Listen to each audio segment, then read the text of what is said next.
Ladies and gentlemen, welcome to another exciting edition of Ringside Rants, brought to you by W.GG. Get your W and G drinks on wherever you can. Put in hashtag Ringside Rants 10% off. I'm sorry, hashtag 10% off Ringside Rants. And There then we we go. give us some money.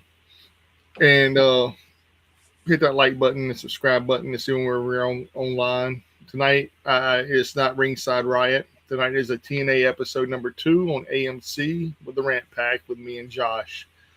And I'm thinking, Josh, that we should try to do this whenever they're live. Not the weeks that are not live, but the weeks they're live.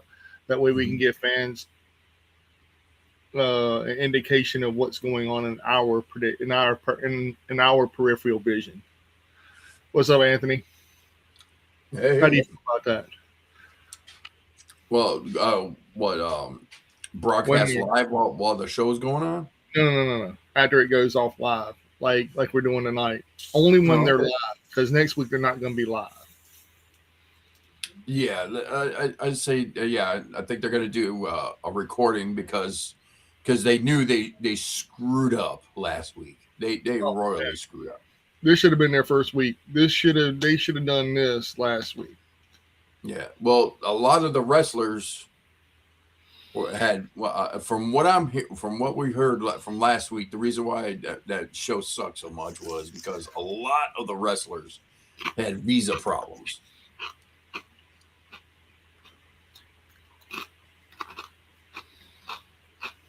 So that was what the rumor was, but in all, if they even with that, they should have wrote a better show with what they had, and they couldn't even do that. It was sad, man. I mean, we had 3 matches in 2 hours. This week we had 4 matches, which the first match was good. Yes, Moose Even and Cedric Alexander, right? yeah, that was a good match.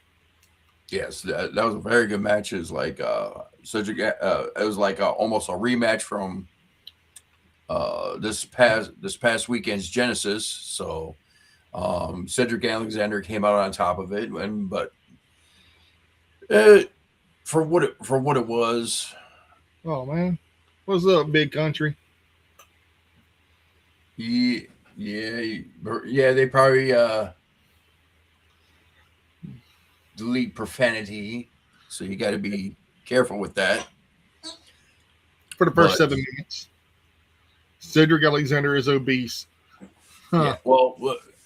yeah, I don't think actually so, man. both of them, Moose has got kind of a little bit. He's still stacked, but he's a kind of a chunky monkey too. So no, not a derogatory way, because I'm a Yeah, I don't want chunky Moose. monkey. I wouldn't want Moose coming after me at all, man. Uh, He played defensive lineman in the freaking NFL on the Patriots. I don't yeah, want that man coming after me. yeah, that's true. But dang, but what Moose is pushing? Moose is 50, ain't it? Almost 50 or 40 something. So he's pushing the end of his career. So He's still doing badass shit. yeah, he's still going, but he's what you consider but now just giving the rub to people, you know, for the next up and comers. All right, Anthony said, "Who do you guys think the system is going to replace Johnny Curtis with? Is it could be a younger guy, or to make the group a little bit younger, or more veteran guy?" Moose is 41. Wow. Oh, really? Okay. So He was older than tonight, tonight JDC did. You're jumping ahead of time. You're being our scroll tonight. You're being Phil. You're jumping ahead. But I will spoil this. JDC did bring out his replacement, and then there was other chaos that ensued. Did you watch it, Josh? yeah. Okay. But the first match was good. The standing Spanish fly in the middle of the ring was phenomenal.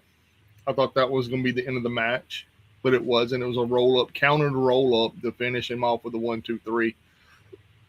Excuse me. And they kept on relaying over and over in the match. Hmm. Moose had a hurt back. They kept relaying it over and over and over during the match. Moose has a hurt back, giving you the opportunity to know that Moose was not going to win this match. Because they kept overlaying and overlaying and overlaying it. But I was happy to see Cedric Alexander to get the win. Now, do I agree with the outcome? It's like almost like a Bobby the Brain heated moment. Which side is Hogan with? Yeah, you know, it was continually over. Moose has a sore back.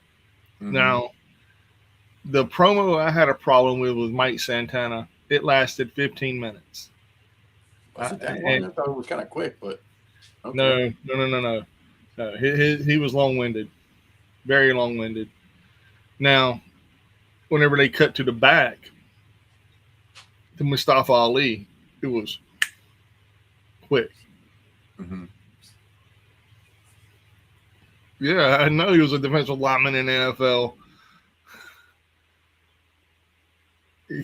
Dude's a monster. He's a generational talent. Not only he's a dual sport entertainer, man. I mean, the guy is insane. Oh, I'm sorry, I got distracted with something here. My mom's walking in the background. Say hi, Ma. Sorry. Hey, Mom. Take care of cats. So Country Santa, he thinks we should go live regardless if they're tape or live, so they can get our real reactions. No, like where you're getting the real reaction right now. It's with tape stuff we could find out automatically, you know. Yeah, man. Like in a couple of hours, I'll find out exactly what happened at Feast or Fired. I'll find out who Elena Black wrestled. I can find out every single thing that happened. Because I'm assuming they taped everything right either right before or after the show. Oh, it was right after. It had to be right after. Yeah, they're doing it like a collision. I guarantee you. Ooh, you in trouble. Ooh, you in trouble.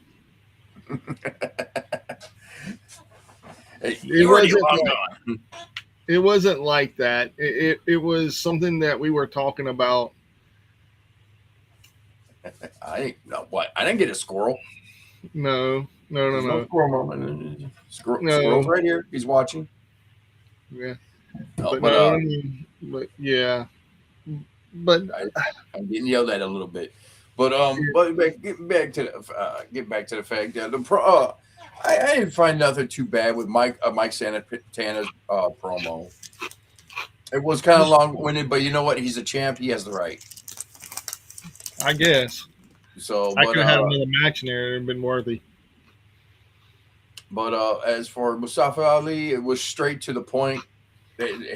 Because you know he's I realized some of the guys who do good with promos are WWE guys that were trained to do it and know how to get it done, get it all out the way, and get moving on. So Santana hasn't had that opportunity yet. No, he hasn't had that opportunity. And he's being groomed. He's getting groomed. As I said, he's going to be one that's going to be snatched up once they shut the doors. But then what was the next? Then we go into the women's Hartwell. Yeah, Andy Hartwell versus M for Elegance. Yeah. I'm going to be honest with you, Josh. I'm not a fan of this match. I was not either. I was actually for two people that came from WWE. As you know, one of them was one that the Iconics, right? The other one was only Indy came from WWE. M was already in TNA. Oh, okay. Well, I thought there was one of the Iconics for some reason. Ash by Elegance was from WWE. Okay. So, but yeah, Indy Hartwell, she should know the ropes, but for some reason, this match is didn't deliver. it didn't deliver. You know, for a TNA, because TNA was mostly known for their women's matches being very, very good. But this match is kind of the ball fell kind of short on this one. And then only after that, then you get all these. Then you get Ashley Elegance trying to play referee and be like, "Oh no," and then she screws Lei Ying Lee and Zaya Brookside. They suckered them in, and she's like, "I'm back, baby," and I'm like, "Oh man." Like, you could have done anything other than that to bring yourself into the main title picture of the TNA Knockouts division. Mm-hmm. To say you're announcing you're retiring to wrestling. I didn't like it, man. It was too much. It was too much, and a short amount of time. And the match itself was lackluster. Indy Hartwell, in my personal opinion, should never be able to hire, even though she was a former WWE NXT Women's Champion in WWE or whatever. But that was for storyline purposes.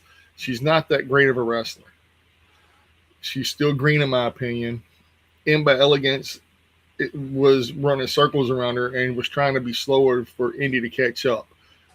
Yeah. It was a lot of miscommunication in the middle of the ring, missed spots.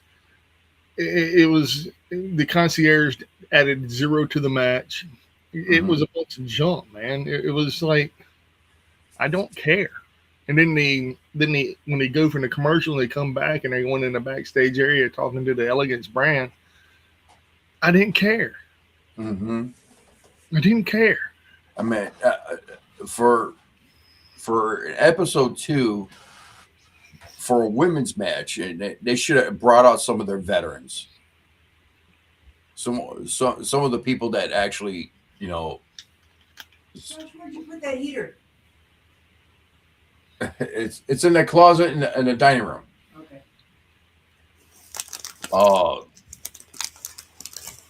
What was I saying?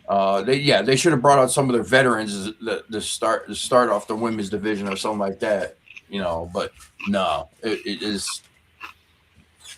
Yeah, this match fell short really bad, really bad. I did not care for it. No, I mean, and not only that, it was like they're like trying to force feed it to you. Yes. And the Elena Black promo was really, really weird. It felt weird. Like, I'm here, blah blah blah. Like we saw you last week. We don't care. Yeah, we saw you last week. You didn't do nothing this week. Go make me a sandwich. No. Yeah, go back to catering. I'm sorry. No. No. The views of Josh does not reflect the views of Mike. Okay. Anyways. No, she needs to eat a sandwich. I agree. I'll go with you. I'll ride with you with it, man. I'm ride or die. Yeah. So, but yeah, she's making 0 impact right now. No pun intended. You know, and yeah, I didn't care for it. Then after her thing, I think they segued into a segment with Morello and his daughter or something like that. Yeah, man. And no, that was after, and I didn't care about that either. Yeah, there's another part, another wasted minutes on television that we didn't need to see. Like, and plus, they're going into a storyline nobody knows shit about unless you've been following. Yeah, it's like I could care less. Like, for people that don't know, Santino Morello's daughter betrayed him at a pay-per-view and everything, but it was before this they went on this TV deal, so nobody knows what's going on with that unless you're like a diehard fan watching. So that segment made no sense. Then the next match, I think we go to that 4-way for the suitcases, right? Mm-hmm. And that was good. 4-way, but the feature. Now that was a good match. That was a great match. Even though we had Eric Young getting a title or a briefcase. Trey Miguel getting a briefcase. Steve Macklin getting a briefcase, and Eddie Edwards getting a briefcase. Now, who do you think is getting fired out of that? Either Eric Young, Steve Macklin, or Trey Miguel.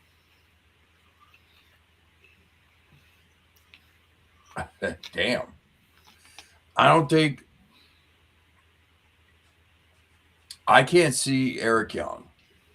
They need him. They need him. He's been very quiet, man. Yeah, they need Eric Young. Who was the other one? Steve Macklin and Trey Miguel and Eddie Edwards.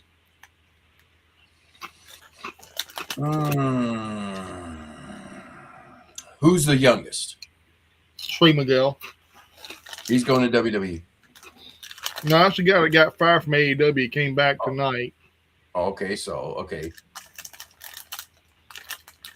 Yeah, that's right. Okay, my bad. I'm getting people mixed up. So he's got to have a job. So we got to look at who they're going to get rid of, but who they're going to basically who's going to get sent to NXT next.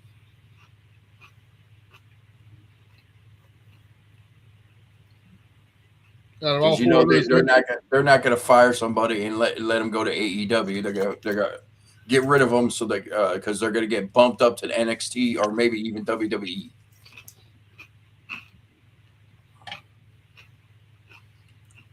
I don't know, man.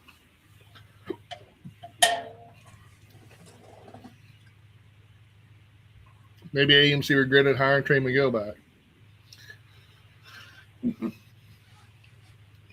We shall see. They're like, oh, yeah, we just hired Trey Miguel back. Just hired him. Fire. Crazy things have happened. Well, like I said, if they're doing taping, if they're doing taping tonight, then we'll find out like within the next couple hours. Well, they'll have it tomorrow. It'll be tomorrow. They'll have a taping tomorrow. So, geez, I'm trying to process. Then, after that, they had a segment between Nick Nemeth and Santana, which actually kind of like that because that was a good segment to the next feud right there. And, and for a minute, it almost suckered me as like, ooh, did he just pop up for real? Yeah. Oh, yeah, we talking about he snapped back real quick? Oh, when you grabbed him by the throat. So don't you ever talk about money? I'm like, damn. Dude, he snapped, dude. But that was some good shit. And then after the commercials, you had Nick Nemeth in the locker room with the YouTubers, which I didn't really care. Don't really care. But cutting back, they had a celebrity in the audience. Did you see that? No. Who was Chris Van Vliet. Oh, yeah, right at the beginning. Yeah, more or less wrestling interview personality, whatever. Podcaster, yeah. But he's a good. I actually enjoy watching his stuff. He goes. So do I. I think he's pretty decent. Yeah. He doesn't pierce too many, but he pulls back the curtain a lot on stuff. I think the one I recently watched was him with Chelsea Green. Speaking of which, have you watched Unreal yet? Are you planning on watching it? Oh. You can be honest.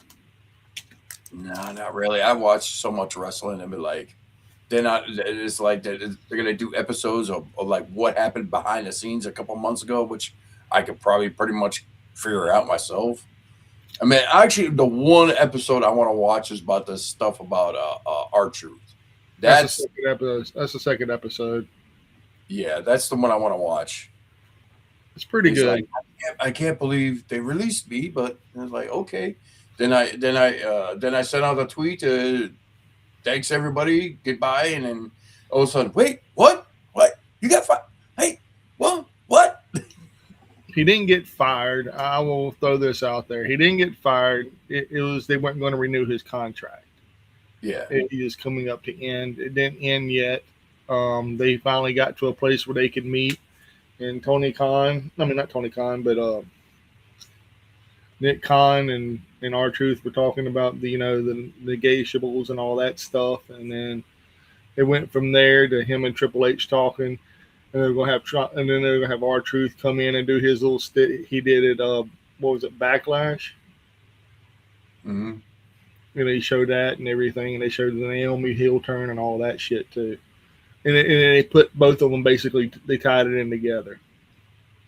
It was pretty well done, but in my personal opinion, I'm watching all four. I didn't watch all 5 episodes. I watched 4 of them, and I gave up because it was a clusterfuck. It was trying to show the fan what really took place that they thought they knew, but they had no idea about the Seth Rollins leg injury, all that shit, every bit of it.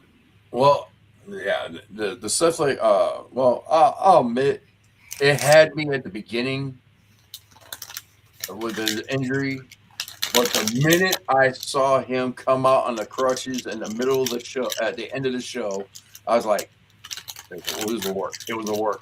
It was a work. Watch you throw the crutches down. And it's like, I even called it. It was like, called it right there. Watch you throw the crutches. Threw the crutches down, walked out, and cashed his in. I'm like, motherfucker. I was like, I can write this shit. Yeah. But TNA's roster is really weak. I agree with you, country. I totally agree with you. Oh. Yeah, their roster. There's like no other than Mike Santana. I'll give it to Mike Santana. He's the one that's really standing out of the whole entire roster. Their X Division champion is the one that stands out too. He's one of the good ones in there. I'm sorry, the Hardys are way past their prime. They just need to stop already. Like, I'm surprised they didn't kill each other yet. They do have a good women's division, or they had. No, let me see. Dude, they don't have nobody no more, man. Jordan's gone. They got Tessa, but she ain't been on TV yet. Yeah, she still got some bad stigma around her name. So I don't know if she's ever really gonna recover. I'm gonna be real, man. And that's the messed up part is that she's the talented one. Yep, that's the talent that holds the TNA locker room or the Knockouts locker room together. They lose her, they lose the Knockouts in the division completely because nobody cares. Yeah, the only one I was a pure fan of was Rosemary, and we lost Mike. We got Mike. That was weird. Oh, he's gonna make me the host. I'm like, no. No, man, you're good. I can switch it back. I got no way to end the show. I got it. But yeah, one of my personal favorites was always Rosemary out of and she's kind of, I don't know, she done a lot of damage to herself in the past couple of years, so she's kind of slowing down. Yeah, and that was one of their biggest talent right there. The female locker room.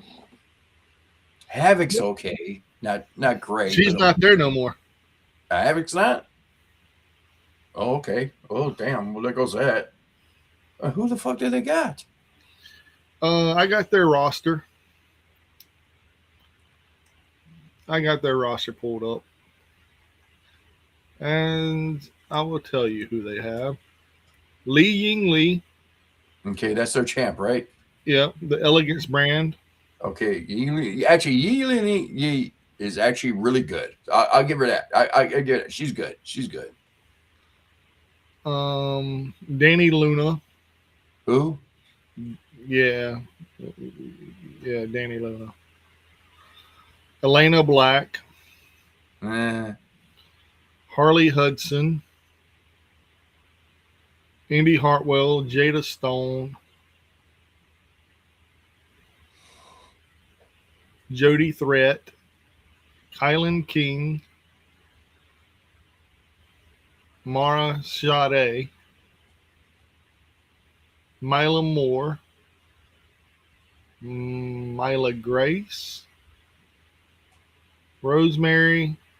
Steph DeLander. Tasha Stills. Tessa Blanchard. Steph Atlanter's good, actually. And Zaya Brookside and Victoria Crawford. That's wow, that's it? it. That's all the women. Wow.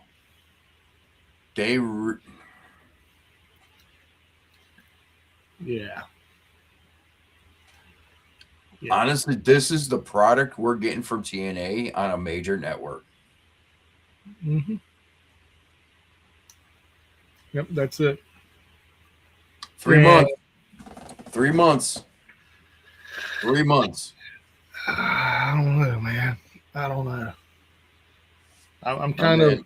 I'm still saying 6, man. I give them a 6-month hold. Because let's see, because what was their? Because now we're going into their main event was Jeff Hardy against Mustafa Ali. Mustafa Ali, and which Mustafa Ali is really good. I ain't got to put him down for nothing. He's actually a really good wrestler. He knows how to work. But Jeff Hardy is just so worn down. He's sluggish, man. I told you he was sluggish in that ring. Yeah. Because how old are Hardys now? Mid-40s? Mid to late 40s? Jeff Hardy. 48. Jeff Hardy's 48. Matt Hardy. Matt Hardy's 51. Yeah. Jesus, man. Like I said, late 40s, early, they're past their prime. They're in twilight years. I mean, I'm not taking nothing away from them. They're goats, but yeah. I mean, what they expect to be doing? Keep going like the Midnight Express or Rock and Roll Express or whatever. I don't know, man. I don't know. They can still go. And they're in their 70s. No. 60s. Well, one officially retired. The other one, he barely. Yeah, Robert Gibson retired. Yeah, Robert Gibson, he actually retired. The other one, he gets in the ring. That's Ricky about Morton? it. He gets in the ring and he falls down. That's about it. Ricky Morton?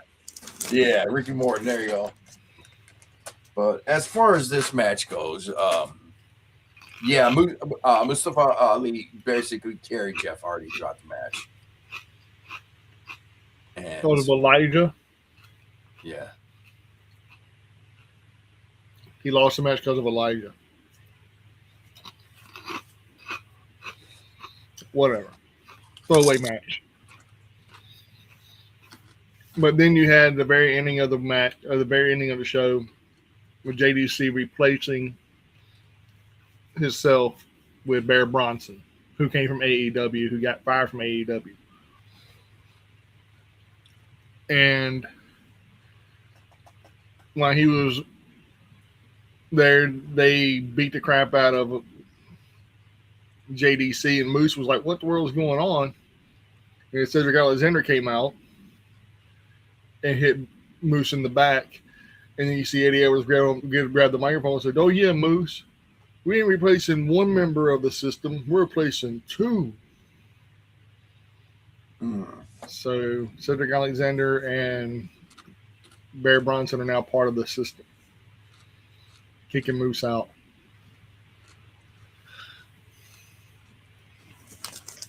And all, whatever. And all, he didn't fit the system anyways. Not for real. But he didn't trust in the system. But what I'm thinking is they're taking him off television because he's injured. He's hurt. Yeah, but as for but in all, this episode of TNA, the second episode, TNA's second episode,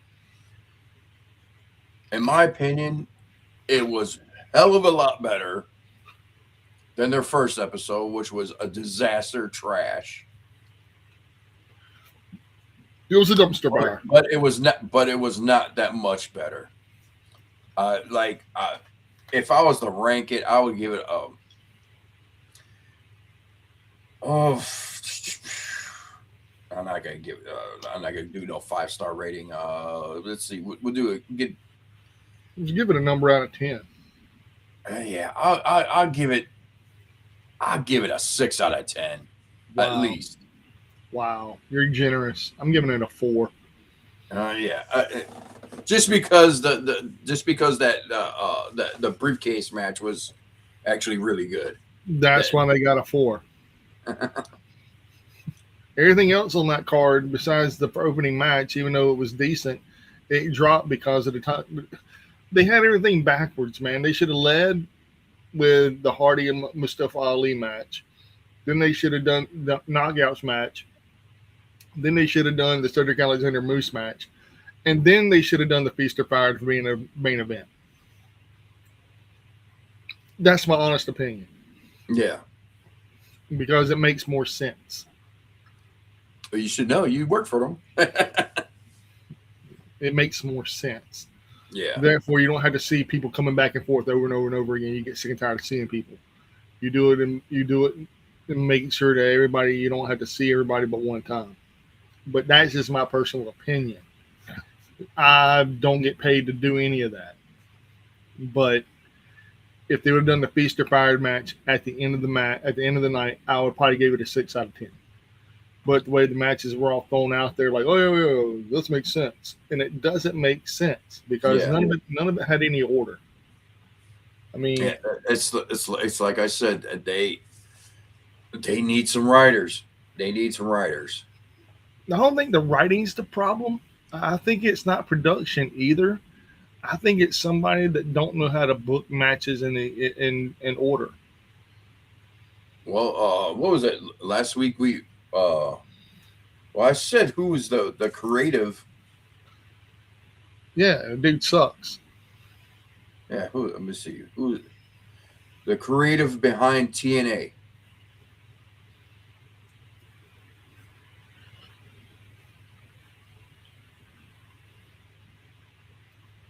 Okay. It's probably gonna give you a list of bullshit you don't want to know nothing about. Let's see. Carlos Silva is the president of TNA. Yeah. Hunter Delirious Johnson, the head of creative. Who Delirious? Delirious is the head. There's their problem right there. Yeah, that's their problem. He was not good. He was good in Ring of Honor because Ring of Honor they didn't have an order, but they had plenty of matches. They had like 4 to 6 matches every fucking week in an hour span. TNA should do at least 4 to 6. They're doing 4 to 6 in a 2-hour span, which they're not giving us enough TV time to get actually acclimated to their speed. Yeah. Yeah. So my take is on this episode. Yeah, like they need to cut down these promos. Is one, even though I like the Mike Santana promo in the ring, they do not have WWE time for him to be cutting promos like that. They should have had at least 5 matches tonight. 5. But they don't have nobody on the card, man. Who would you rather see on the card after that? Who the 5th match you wanted to see?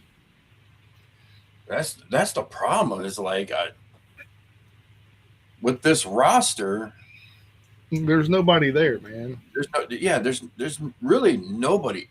They got to bring in people from WWE to come help them out.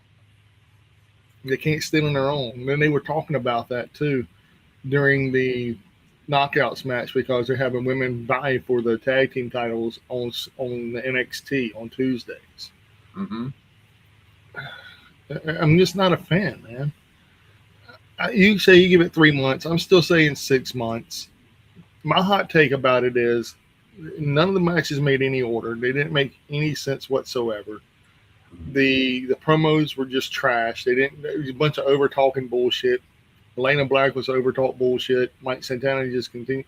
He had to play back a sample of what his dad told him before he passed away over the whole PA system.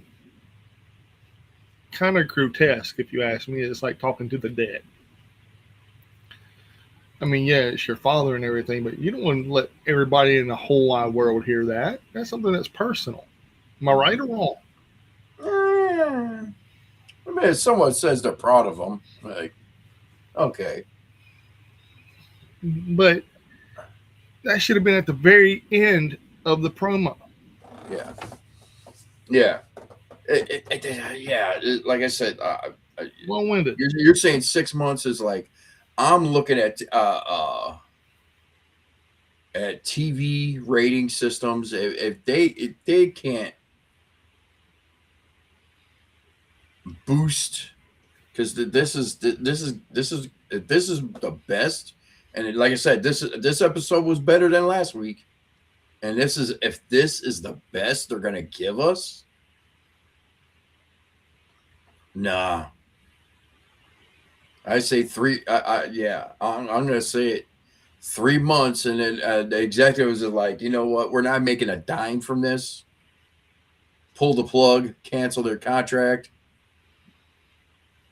Pay them off, get them off their television screens. Yeah. Get back to pay-per-view. I would like for them to do that, dude. That's where they made their most money. Yeah, but then again, look who they had. Well, they had everybody. They had AJ. Yeah, they had everybody. Now they got nobody. They had some good talent back then. I'm talking about some really good talent, dude. So, but yeah, I'm gonna give this about 3, if that. I think they're giving it a 3 points. After we're gonna have to see after the first month what the ratings are. You know, we're breaking this thing down like we're actually there, but who knows, man? They could be having a lot of people tune into this shit. I mean, they really could. Well, we have people tuning in because they're interested to see what's the number, this so-called number 2 brand is going to be, and it's like, it's a number 2, all right. It is. It's a shitter brand. It's better than it was last week.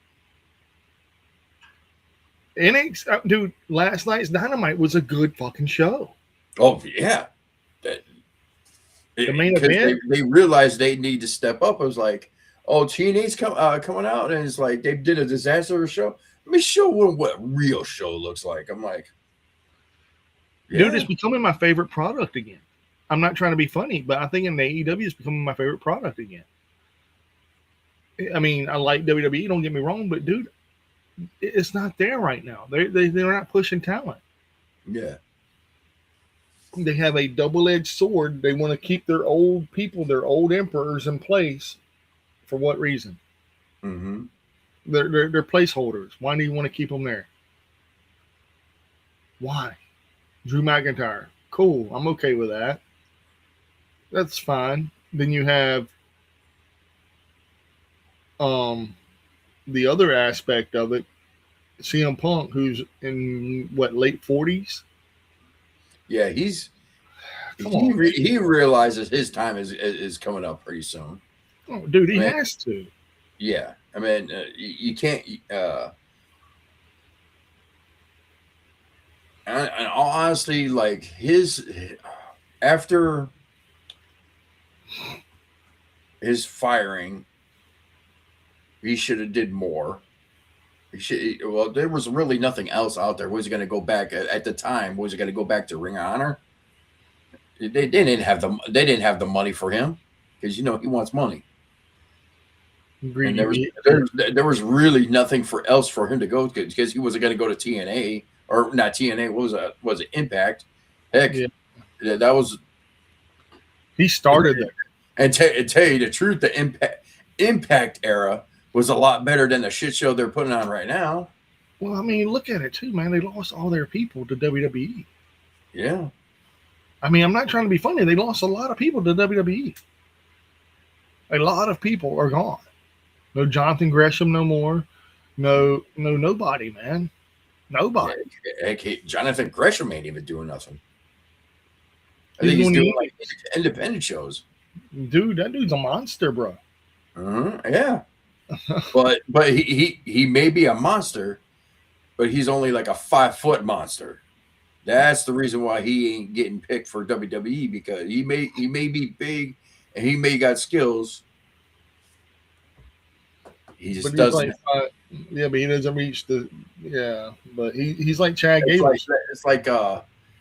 It's like trying to push Taz nowadays. Do you think Taz would have made it in today's market? No. But Taz had something that no people don't have, and that's gut determination, man. He had that gut determination. No matter what someone would tell him, he was not going to listen to it. Yeah. And that's what made Taz. And I would stand by Taz 1,000,000%. Taz is one of the only people that most people would overlook because of his size, but you can't overlook his freaking ability. His ability was something that it was gut determination. Raw determination is all that was. He made Kurt Angle tap out twice. That was cool. Kurt Angle's not that much bigger than him, so. Yeah. Kurt Angle's still a badass, though. Yeah. Back then, Kurt Angle was a badass.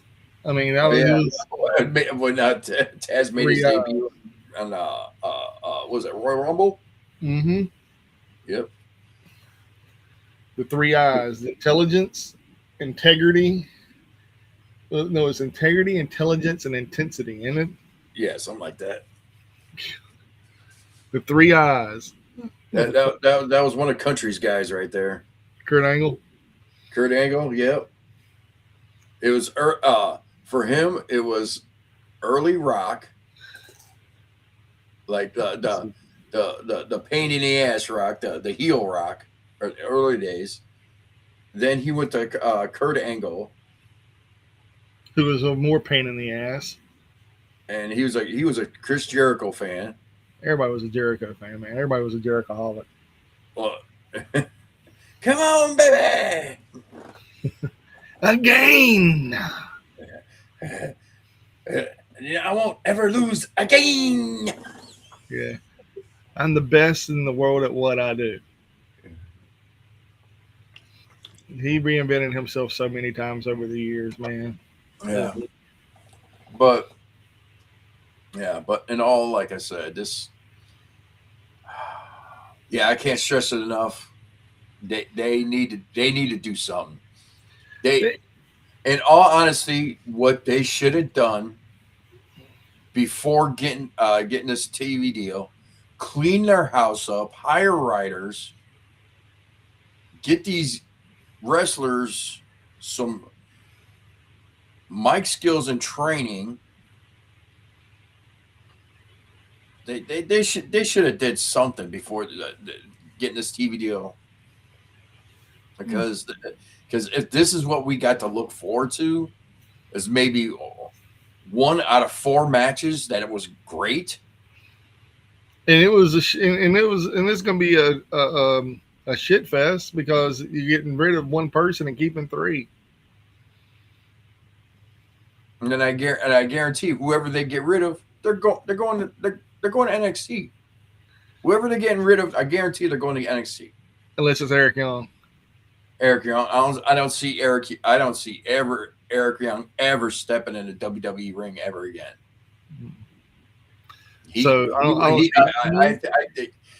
It actually, tell you the truth, None of them. he got one of them cases in it. Mm-hmm. If what I'm thinking is like coming to true, I think he might be quitting. They might give him the I quit the pink slip case. Mm-hmm. Him or Steve Macklin. I don't see Steve Macklin going back to WWE. They let him go. Mm-hmm. And Trey Miguel, shit, he ain't going there. He's lucky to have a job. And And that's the messed up part. How do you get in a week span quit a company, join a company, get fired by a company, get rehired by a company in a week? It literally in a week, because it's been 2 maybe, weeks. maybe a little bit over a week, because was it the Radicals made their debut at Collision, ain't it? Yeah, the Rascals made their debut at Collision. The Rascals, yeah. Rascals made their debut. Them three popped up. Then at the same time, when they joined the company, they because they were supposed to be All four was supposed to be at the debut of the TNA thing.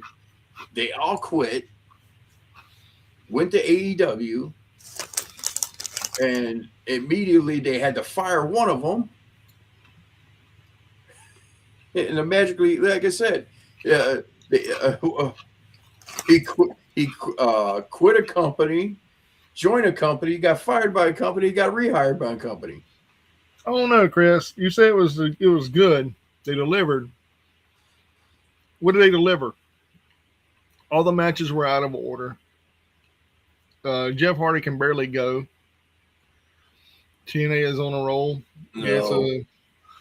I want to know, how do you figure this? Because if you give me an email or whatever, I can send you a link for you could come on here, and that way we don't have to sit here and let you type everything out. Because I really want to hear your personal take on this, because you're the only person right now that's in the minority on that. Us two don't see it. Yeah. I can't. I can't say, yeah, they're on a roll. I can't say they delivered good. They delivered. They delivered something. The only thing the only positive thing I will say about TNA tonight, it was better than last week. Mm-hmm.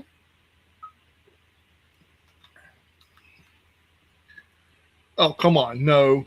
That match was the worst. God, man. That match, good God. That match did not deliver. No, that was not.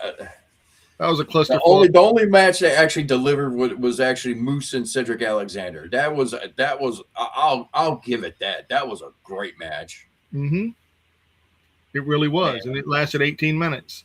And it's like, the only thing that kind of put it down is they kept saying Moose's back is hurt. Moose's back is hurt. Moose's back is hurt. So I'm like, okay, you're kind of giving away the damn match, and I'm like, Jesus Christ. Yeah, they kept telling us that who was gonna win that match. Yeah, it was kind of not. It was kind of obvi, kind of ov. But I don't see how Maggie Lee and Indy Hartwell was the one that delivered. Please inform me how. Yeah, Moose. Moose. No, yeah, Moose. Yeah, but yeah, that Cedric Alexander or Moose, that was a match that started off the night, and that was a good match. I'm sorry, that Maggie Lee and Indy Hartwell match, that was a stinker. That was the worst match. The briefcase match was actually really good, and was actually great. Actually, I'll give it Mike. What's Mike said? It was great. And then we go to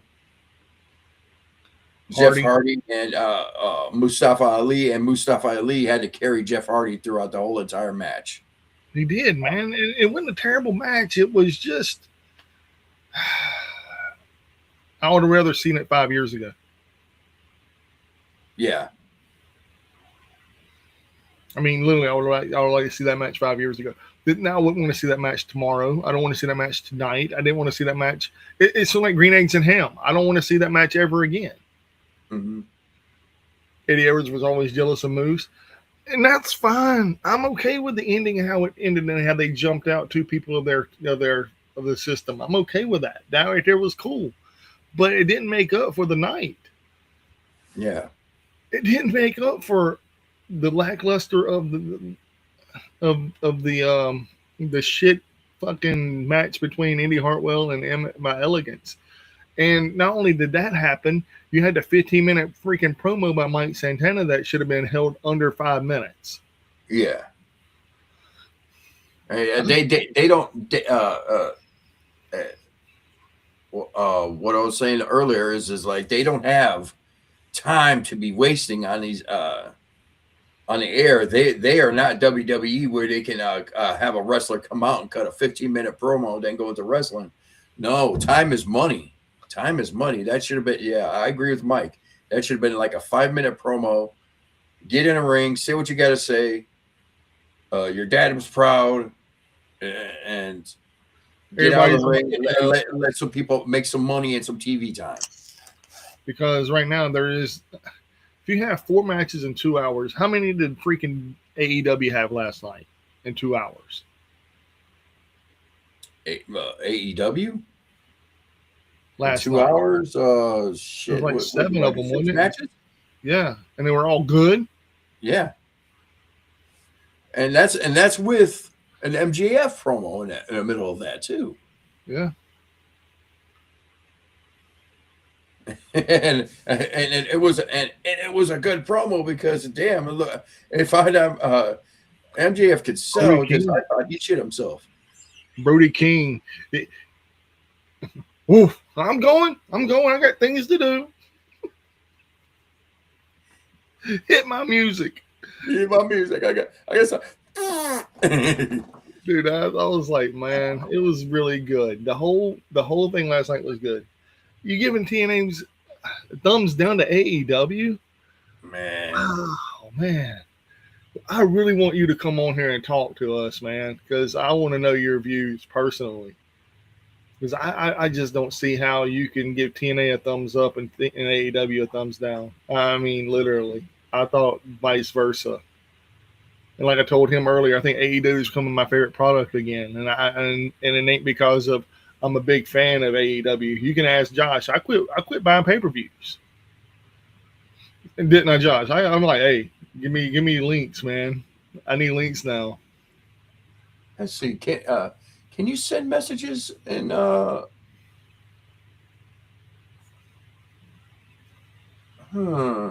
so can you send messages to people on YouTube? No. Yeah, I can. I can hit a reply. Ooh.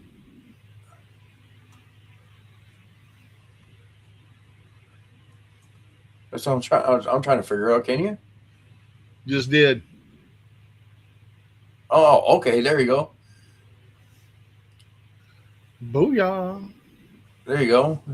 If you want to, Chris, if you want to jump on and you try give your opinion on, because I'm really curious on how you feel this, man. I want to hear your actual. I want to hear you. I want to hear your points. 1,000%. Because you got me bumfuzzled over here, man.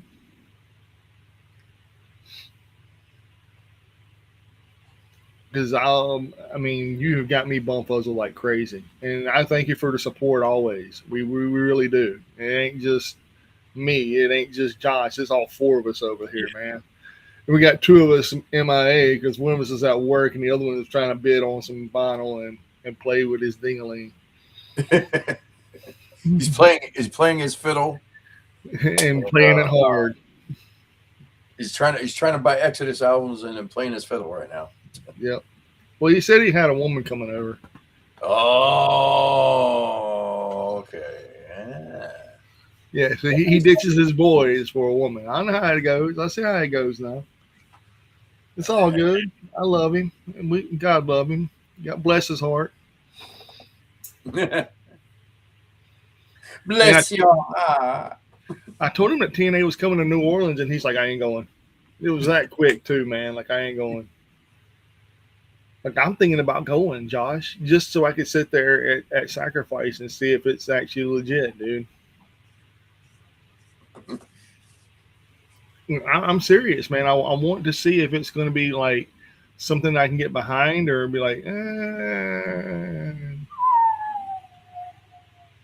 In all honesty, the only way I'm sorry to say that the only way that TNA is going to make it is with WWE's help. That's it. Well, AEW tried to help them and it failed miserably, but they got them over 1 million views for the first time in 5 years. What, last week? No, AEW, whenever they took over for a couple of months. Remember that shit? Oh, yeah. Then TNA dropped the ball with that explosion match, death match. TNA bought the. I like how they switched the narrative of that. TNA bought the pyro. That. But I'll be honest, man. I'm a huge fan of certain people in TNA. Mm-hmm. KJ Orso showed up at Genesis, but he's not on our roster. He didn't show up tonight, which would have been better. And like I said, I don't get me wrong. I don't want to see this company fail. It's got too much. It's got too much a good legacy behind it, but at the same time, they're self-destructing. Dude. They should have clean. They should have been when Well, they announced this TV deal. They should have been cleaning house, getting everybody, all these wrestlers prepared for TV. They should have been well adjusted. Yeah, they should have been, maybe scoop up some indie talent to start bringing them up and bringing up some fresh blood. But this, like I said, this is not working. They don't have nobody, man. They don't got nobody. Nobody. I mean, I'm happy that they got certain people there. But after the night after the Feast of the Fire match happened, I don't know what the fuck is going to happen now. I have no clue. Yeah. I mean, and all the people they got the case. I don't know. Maybe Eric Young's. Maybe he's done. Maybe the woman I call my love. Yeah, we decided to go live after the TNA Impact show. That was a terrible idea. Yep. All right, baby. I'll call you first thing in the morning. Oh. I love you too. Good night. Te amo mucho, Leoncita, mi amor. Ciao, baby. Ciao, baby. Yeah, at least I can speak that Spanish. I can speak that ish. The ish. Mm-hmm. Poquito español, señor. But no, man. In my personal opinion is this: if you're going to have these 4 matches, the order should have been better. Yeah. The order should have been way better. No, you gotta get me in trouble, man. What the hell? I'm sorry. It's Poquito Español, señorita. I do understand. I barely know any yellow Espanol. Seriously. I know manzana is an apple. I know agua is water. I know baño is bathroom. What else do I know? Leoncita is lioness and like a really cutesy term. Mi amor means my love. I know certain things, okay? I know certain things. She teaches me well. Either that or I get the spray bottle. I'm Yeah, dead serious, dude. I don't you like gotta watch out for the slipper. the chocolate. I don't have to worry about chocolates, man. Thank God. She's not from Mexico. She's from Ecuador. So No, no, that's universal, man. It's like all Latin ladies have that hook. have the chocolate. Yeah, they got that hook. They got that right hook too, man. That even if they're not right-handed, they got that right hook. I'm telling you. Mm-hmm. I know more than you do. Wow. Hey, I know a lot. I just Choose not to use it. I just don't use it. I don't blame you, man. I wish I knew more than what I did. Um, I've been using Duolingo and it's not helping me none because they want me to pay for that shit and I ain't paying for it. I do know that. All right, but Yeah, all right, yeah. So no, she calls me. Well, I'm not going to go there. I'm Lobito, which is I think a very cutesy term for a wolf. but Eyeballs. but I think we're pretty much done with this TNA today. So Yeah, man, like I said, it was trash. I wish Chris would jump on, man. I really do. I really do, man. But Chris, you're more than welcome anytime, bro. Any single time you want to jump on here and talk to us, man, you're more than welcome. You always have a spot here to talk to us. yeah, we love talking wrestling, and we try to be positive about this, but it's like I can't believe you gave it TNA a thumbs up. I'm still shocked. I don't see how. The only way I can give it a thumbs up if they had the order reversed somehow. Like they yeah should have that they should have let off with the women's knockout match. That's what they should have let off with. should have let off with that. And They then the should have Jeff Hardy match. yeah, the Jeff Hardy match, then the Cedric Alexander Moose match, then The they feast or should have fight. done the briefcase match. Yeah, and that way leaving you on the edge, wanting to know what happened is next, man. Because what just happened? Like who won what? You know, that's how you keep people entertained. That's how you give a cliffhanger. You don't give a cliffhanger in the middle of your story and go, "Oh yeah, by the way, we'll do that next week." All that does is go, "What Which is it a match?" Shit, which by the way is like they're probably filming it. What is tomorrow. it? Well, to see, they went live. Was it 8 to 9, 9 to 10? So I guarantee they filmed an hour before. Nope, they're going live tomorrow night, January 23rd, 7 o'clock local time at Albuquerque, New Mexico, Tingley Coliseum. Tomorrow? Yep. Here, look, I'll show you. I like doing this. This is fun. January 23rd. They're going live tomorrow Yeah. during See? SmackDown. Yeah. Well, they're not going to be on TV though. Oh, they're filming tomorrow. Yeah.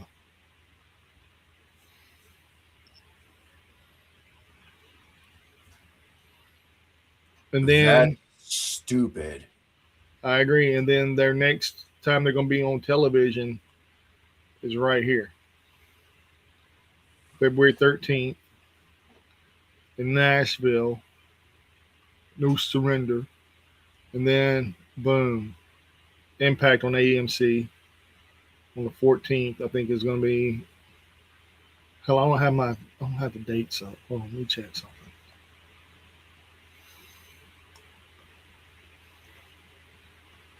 Dadgummit. Let's see.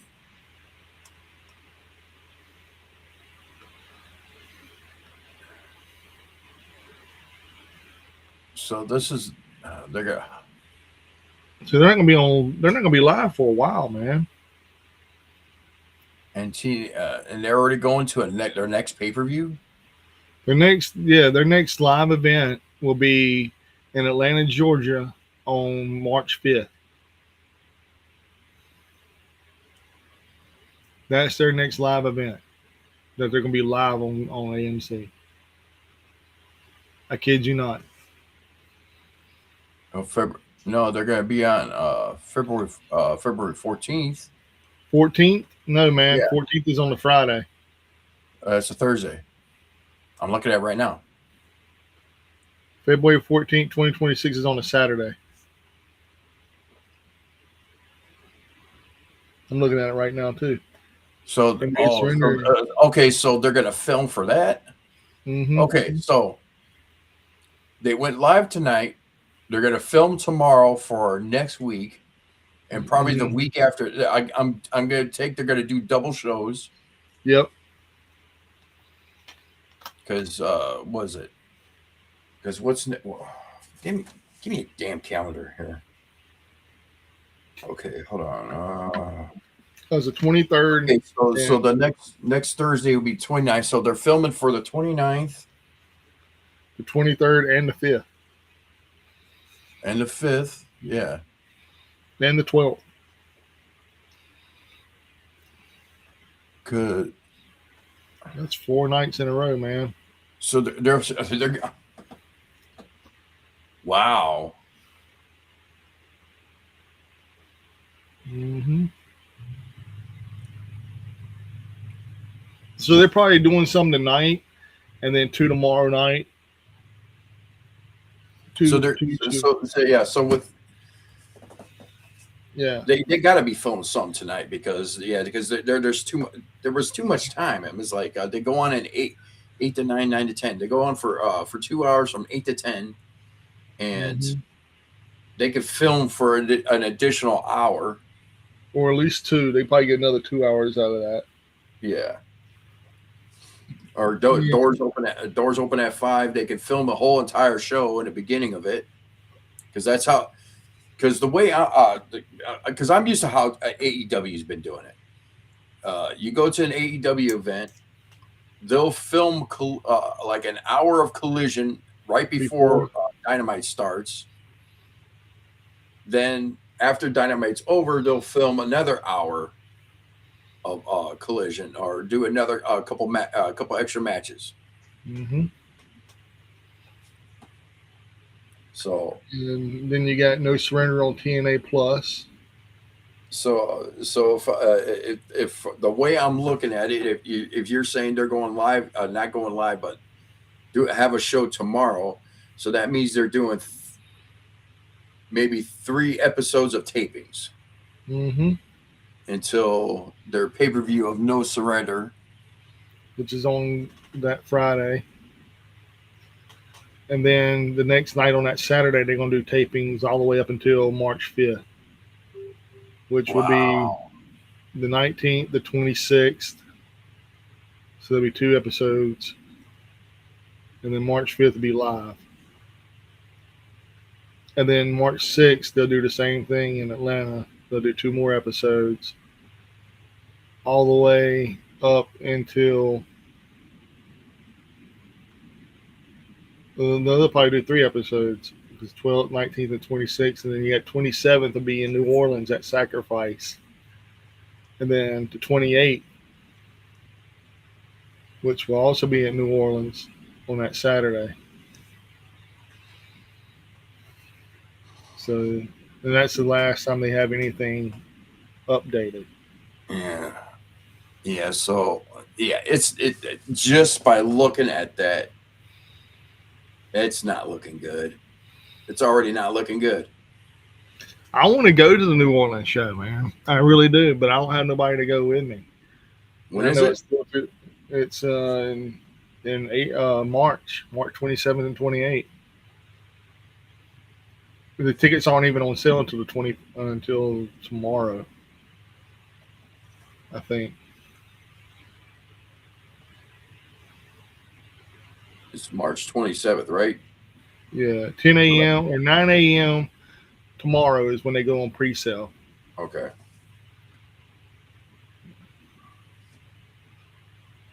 Hmm.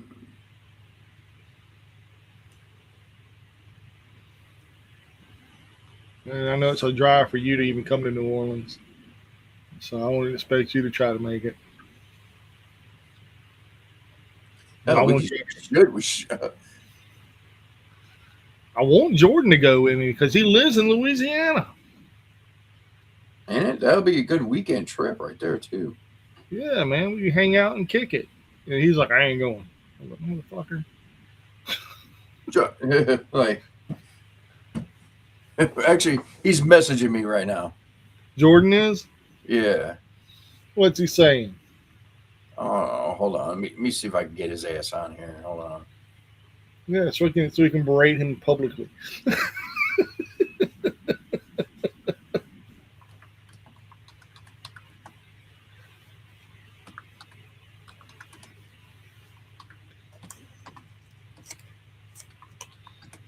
We don't care if he has a woman over. Told her she can go wait in the bedroom while we're talking. Say, put the phone on her back. Use her as a footstool. I don't care. He does not give two shits. What'd you send him?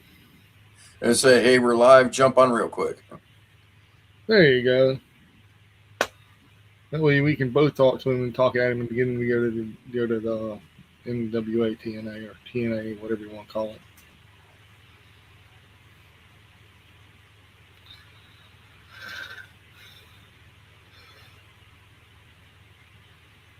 What did he say? No, I have other obligations.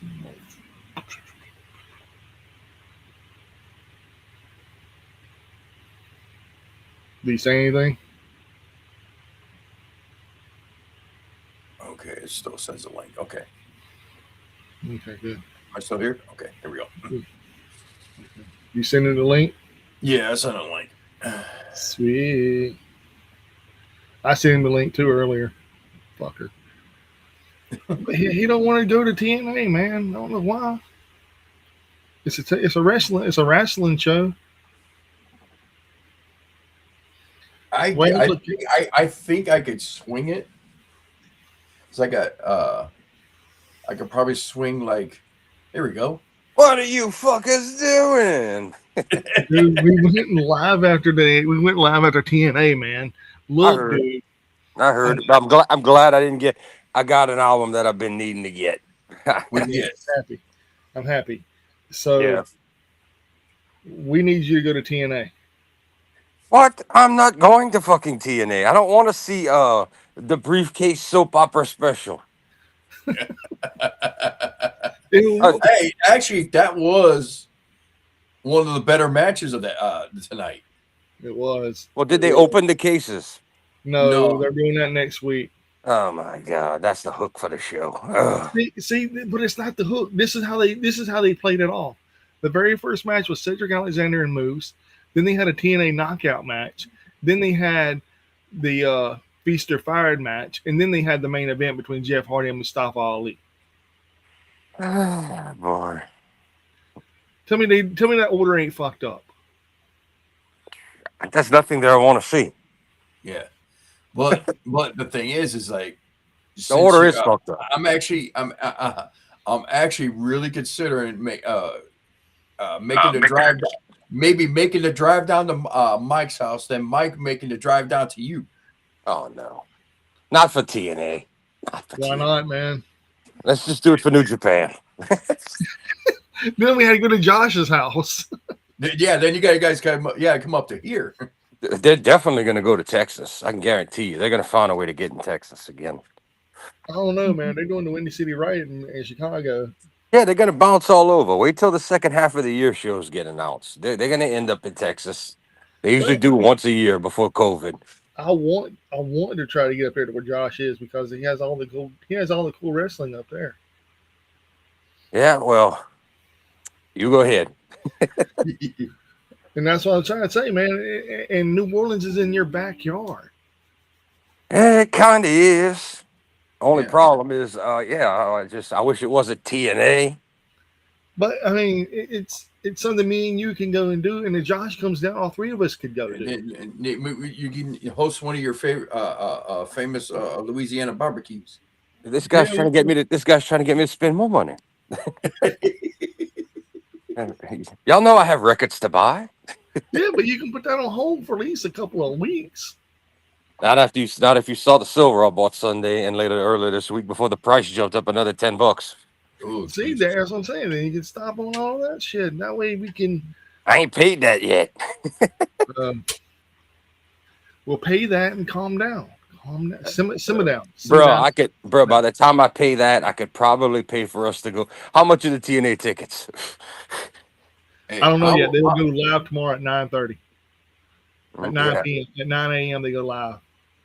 All right. it's actually try and see. It's probably, I don't know if it's a little bit too late. I could probably buy an entire section of the TNA venue. Honestly, See, it's like they go if the pre-sale TNA ticket tomorrow. goes more than $25, This is for Sacrifice and Impact Saturday night. See, it's 2 nights in advance. Yeah, I'm working Saturday till like 7 o'clock. I need my monies. Well, that's fine. Because guess what? That's what time they go started. That's what time they started at 7 p.m. Yeah, it takes an hour with not bad traffic and not parking, just not even to get into a venue to get into a location of where TNA is going to be. We're at the Alorio Center. They're at where are they at the Alario Center? Yeah. That's actually not hard to get to at all. That's West Wego. It's about an hour, but traffic's not bad to go there. See, it says the Alario Center. That's where Wildcat was. It's actually in the middle of nowhere almost. Yeah, that's what I figured. It's on the edge of West Wego. is it like how they say they're live from Chicago, but yet they're in a whole entire another different city? Oh, it has nothing to do with New Orleans. It's not even. It's not even. It's not Yeah. even Orleans Parish. No, Yeah, like it's like I said. Well, when WWE comes to Chicago, they go to the Allstate Arena. The Allstate Arena is located in Rosemont, Illinois.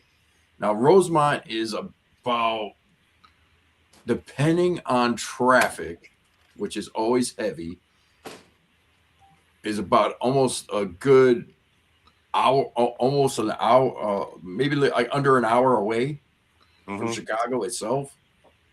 Okay. So I'll put it. I'll put it like this: WWE and AEW never going to go to the Alario Center. Yeah, that's more of where you have your local gun show at. Oh, jeez. Okay, so they go to 6:30 local time. They go live at 6:30 local time on that night. She would miss half the show by the time, or over at least an hour of it by the time I don't get out till 7.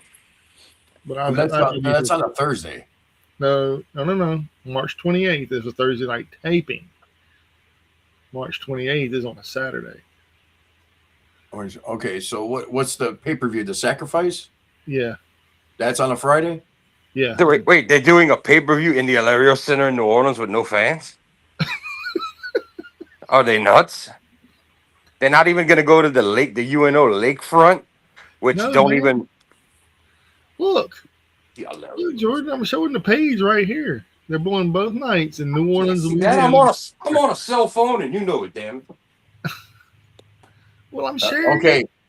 Okay. So Joe, let me explain it to you. They're doing the TNA pay-per-view Sacrifice on Friday, March 27th.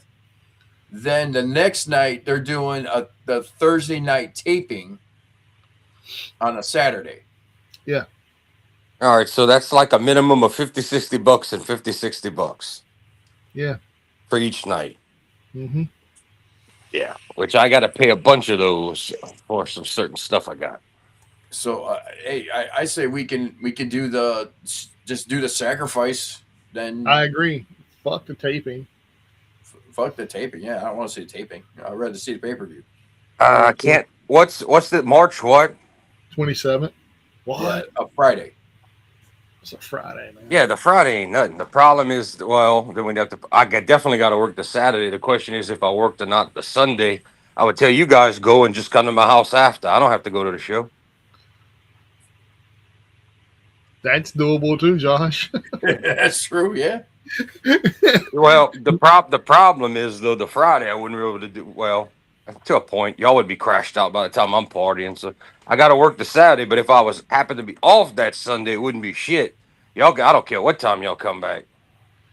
Shit, we'll be downtown. We go to. I'll take him through the hood.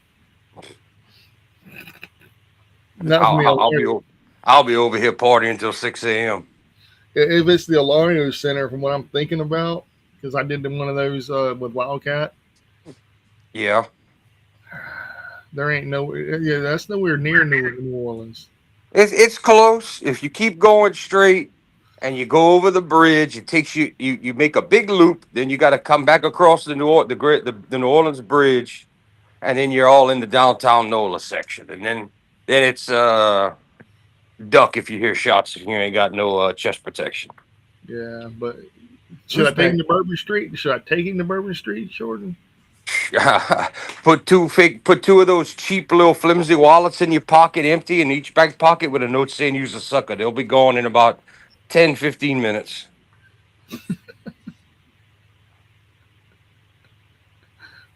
Who's backstage? Is Anthony backstage? He is backstage. Oh shit! Oh, we got a guest. Hey guys, what's up? Man? What's up, dude? Hey, what up? How's it going? I'm watching you guys from Florida. Okay, that's what's up, bro. That's what's up. Yeah, we were trying to get Chris on here, man, because he was like, I don't know, man. He was giving us a thumbs up for TNA tonight. What did you think about TNA? Honestly, I'm gonna wait till I get like 2 or 3 more episodes before I 4 or 5 more episodes before I give like I want to see if the production improves the next few episodes before I actually give a review. I got you. Yeah, hey man, that's more valid than what we're doing, I guess. Because right now, man, I mean, it was better than last week, but this week was just the order was fucked up, bro. It was really messed up. It was like they should have had the Feast of Fire match, in my opinion, very last. Is Moose getting fired or something? Did he get one of the Feast of Fire cases? Not. He's injured. He's injured, ain't he? Yeah, they did an injury angle where they kicked him out of the system. They replaced him with Cedric Alexander. Which meant to me that match for Cedric is kind of weird in the system.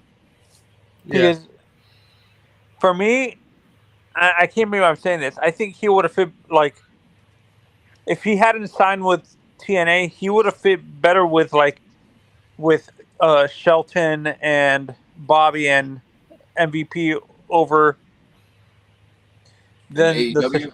Yeah, I agree. I totally agree with that. Josh, give me the date of the show real quick. I got to log off and I'll come back on in a few minutes, but I'll look up to see if I'm on or off that Sunday. All right. Where's Wildcat based out of? What part? What is that in New Orleans or? Yeah, it's in New Orleans. Yeah, that's Luke Holmes' home production, and in Jordan it's March 27th and 28th. All right, I'll be back on in a little while. All right, Jordan. Yeah, no. The reason why I asked that question, sometimes these promotions say they're in New Orleans, but in that state, like they're based out of that state, like that city, but in reality they're not. They're more based like in one of the suburbs or like a city next to it and stuff like that. Like I thought. That's the same thing they do when they come to Chicago. They always say that it's live from Chicago when it's actually it's either Rosemont, Illinois, which is a suburb of Chicago, or where AEW normally goes to is Now Arena, and that's like what I would call the buckfuck Egypt, Illinois. It's way out there. It's even. Is it? I'm gonna ask. Is it like out in the where? Like is it like Sturgis kind of? Yeah. Yeah, it's out there. It's like it takes from because I live in Indiana and I just live on the outskirts of Chicago, I'm like on the border of Chicago, Illinois, and just like right outside of Chicago. I can get to Chicago in like 30 minutes. So Are you? Do they ever? This is an honest question. Has WWE or like any wrestling company ever done anything out of South Bend? Yeah. Like, huh? Oh yeah. We every once in a while there's well, when ECW was in swing, they came to South Bend a couple times. And But did WWE ever do an event like a Raw or SmackDown in South Bend? no, they came to a city right next to me. I live in a city called East Chicago. It's like right on in Indiana. And then you got Hammond, and they would always do tours, not actual shows, but they would do like their road tours. That they would come to a venue in Hammond. So Yeah, no, and I had asked in the chat actually, how expensive is it in general to tape stuff live? Because it seems like until WWE decided to move NXT to live, everything was pre-taped and stuff like that, and they would have like what is it called, spoilers online and stuff like that. Like in general, is it expensive to like hire a production company to do these things live? That's why you see a company like AEW or like a TNA do everything pre-taped because it's too expensive Yes. to do live. Yes. Well, it's cost effective. In other words, it's cheaper. It's cheaper to do everything at one time. Yeah. Because the way I see, because I've been to quite a few AEW events, and what they like to do is they do Dynamite live, the section of Dynamite live, but what they do is they film an hour of Collision beforehand. Then after Dynamite's over, they'll film another hour of Collision, or they'll film some more Ring of Honor stuff. Yeah, they used to do it. I think what I read somewhere, I think before they canceled the show that was supposed to be for Punk and stuff like that. Well, that was Collision, but I think you're thinking of Rampage. Yeah, Rampage used to be before Dynamite, and then Collision was after Dynamite, and this is before they bought Ring of Honor. Yeah. Are you guys shocked that WWE before AEW bought them, WWE didn't go after Ring of Honor and use it as a secondary, like clean it out and use it possibly as a secondary developmental almost?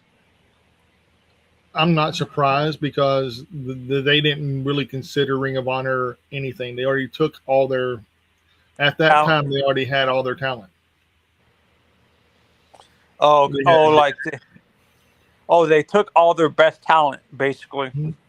Yeah, I mean, look at most of the roster of WWE. It's all former Ring of Honor. You could go from what?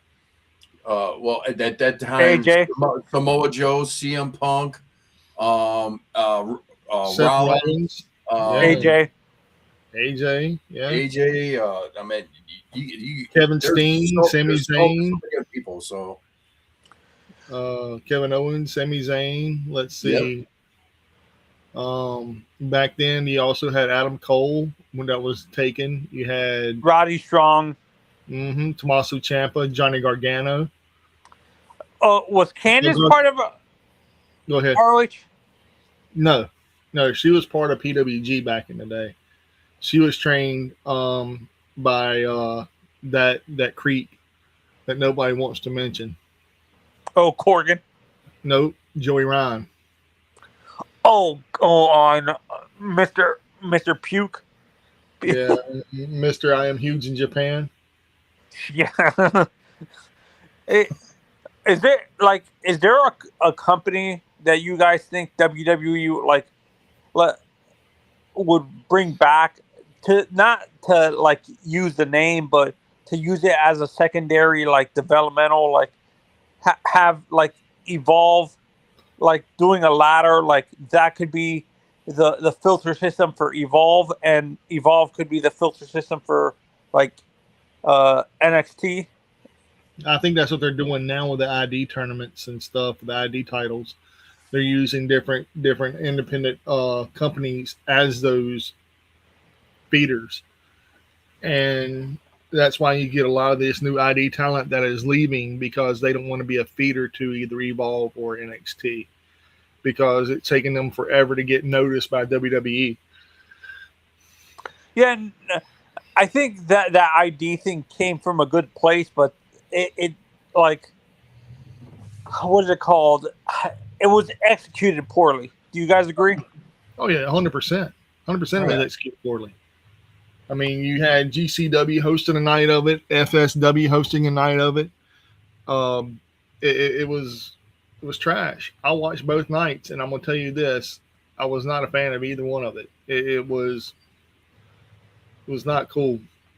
Yeah, and that's what honestly that's what like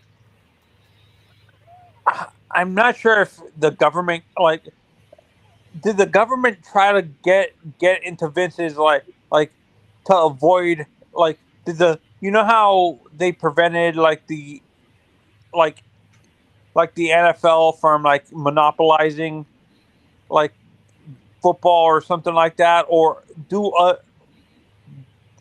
like other companies monopolizing things couldn't they do that with pro wrestling because WWE dominating I think hurt the business in the long run.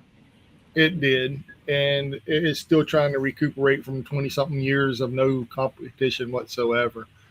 And let's just And be real. COVID even made it worse, to be honest, because a lot of people forget COVID affected a lot of the smaller promotions that couldn't stay open because they relied on like small venues. Yeah, yeah, but it is what it is. And be honest with you, that's why a lot of the companies shut down, except for GCW during that time, because they did shows in the open out there in the open. And that's the reason why they're still in business today. And most of their stuff that was done in the open was really fucking good back in the COVID era. Yeah, and that whole like the COVID era for WWE honestly affected their perception too because they like it affected their production. Do you agree? Oh yeah, I agree. I agree 100%. It just WWE in general is the big dog. Everybody wants to beat the big dog, and nobody's going to come close to WWE unless people start taking notice of how they're cutting their legs off while they're still trying to eat. And I mean that by like, let's just be honest, their ticket sales They're right too now. comfortable. The what? Like I'm gonna use this comparison. It's like a veteran quarterback a young quarterback that was given the spot without earning it and stuff like that. But WWE earned it because of what they did. If it wasn't for WWE Vince specifically, wrestling wasn't going to be mainstream. It was always going to be very niche. Do you agree? I agree, but it's not niche anymore. Now it's more tribalism, and I hate tribalism. And I like it all, man. I'm gonna be honest with you. I watch WWE. You guys own it. You guys do your streams and stuff like that. Who's more tribal, WWE fans or AEW fans? Dude, to be honest, I haven't came across a lot of either, but it seems like it's 50-50. No, for me, I don't think it's as even as people think it is. I think the tribalism is more that the AEW fans, to be honest, the WWE fans are in their bubble, and I don't think they take. It's not that they they're tribal. I don't think they feel that AEW is at the same level. It's almost like a WCW, like late WCW before it went out of business almost. Tell me, I'm back. is this Josh? Yes. Is this a horrible comparison? I feel TNA AEW is what WCW became at the end, in the beginning. Is that a weird comparison? No. I With think with what the way AEW with how Tony's running it. Yeah, the way Tony was running it, it was getting close to being considered how WCW was. And I've noticed in the past few months, they're actually getting past that. Because if they would have kept going that route, they would have been close to folding doors too. Yeah, no, and what hurts what hurts, what is it called, AEW, and why their ratings have gone down and viewership has gone down. They're so catered to the nostalgia factor of like the old WCW fans and ECW fans that they refuse to build like though. That's who their fan base is. It's the old fans from WCW and ECW. No, No, I don't think so. I don't think so either. No, am I being harsh? If anything, I would give credit to AEW because they push more of the younger talent. Yeah, They, I mean, you have some old guys there, but you could see that they're pushing. These older guys are pushing the younger talent up instead of bringing them down. Like, look at Jericho. I mean, you could say what you want about Jericho. Jericho never pushed talent up. Honestly, I disagree with you. Jericho basically created Jazz to inflate his own ego. He didn't really help any of that talent, to be honest. he got over Orange Cassidy. Got over Orange Cassidy. He got over Who's the guy he gave the win to that he said was the future of the company, but Tony did nothing with him? Action Andretti. Yeah, him. Ready. Yeah, he's out on injury right now, I think. Yeah, no, and well, what also hurt, like, I see AEW and WWE extremes on both ends. I feel WWE is too family friendly and they don't want to push the envelope, but AEW tends to push the envelope to the extreme to where it turns off fans because they're so obsessed with all that blood and stuff like they want to do hardcore matches where it ruins it feels it takes the specialness out of it and stuff like that. WWE uses hardcore matches sparingly unless it's like a blow off match for a rivalry and stuff like that. It seems like AEW uses it way too much. You guys agree? Honestly, I don't think WWE does not even anything close to hardcore matches anymore. I mean, they got the breakable tables, they got the safe chairs and everything. They're so far away from hardcore matches anymore. As far as AEW, they brought back with them. I would say they brought back more the old school of Onita style hardcore matches. Yeah, the old school way of hardcore matches, or maybe in certain spots, they get a little color in them and everything. No, but you'll agree with me. They overuse the hardcore matches instead of using it as a special. They overuse it. You're right about that. They do. They use it to the point where it's watered down. You see it all the time. Yeah. Yeah, and I blame Moxley for this. To be honest, I'll point the finger where I'm gonna point the finger where it goes. Tony Khan thinks this shit's wild because he's a fan of old ECW and he's trying to be ECW. Well, Moxley's a bleeder, man. I mean, you could bump into him, his forehead start bleeding. Well, was he like that when he was wrestling at on ZZW? Was he like a horrible bleeder like that? Yes, he was a deathmatch god, man. Him